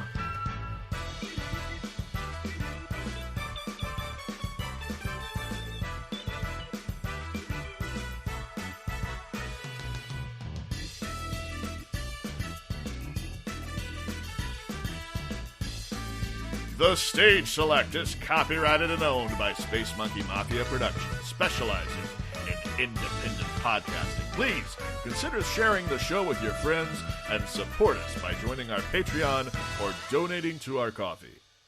Thank you, and good night. I was looking at Bang flavors, and there's one called Purple Kittles. What is that? Purple Kills? I've had Purple Haze before. Kittles. Kittles? Kittles. Like, I thought it said kitties, but it's Kittles. Alright, now I want to look at this. Hold on. Bang flavors. Okay. Bangsterberry. Love Bangin'. that. Bangsterberry. Then birthday cake, my fave. Black cherry vanilla. Yeah. Blue raz. Candy apple crisp. That sounds sick. Ooh. Ooh. Cherry blade lemonade. That's one. A cotton candy is like a classic one. Yeah, that's a good one. Oh, God. Yeah. No. It's really good. It's tasty. Delish You have the strawberry palate kiss. of a 6-year-old. What is this? No, only when it comes to stuff like this. It's My yummy. cotton candy and my sugar Birthday cake. Birthday cake. Yeah, why Strawberry pancakes. Yeah, why didn't they call it birthday bang? Birthday. Oh no! Yuck! Yeah, I don't like that name. Let's see. Delish strawberry kiss. Ooh. Then froze rose, lemon drop, Miami cola, purple haze, radical skedaddle. Rainbow unicorn is also tasty. I've had that before. What does that taste like? Tastes like the cotton candy one. Sour heads, Oh. star blast, and then wild and watermelon.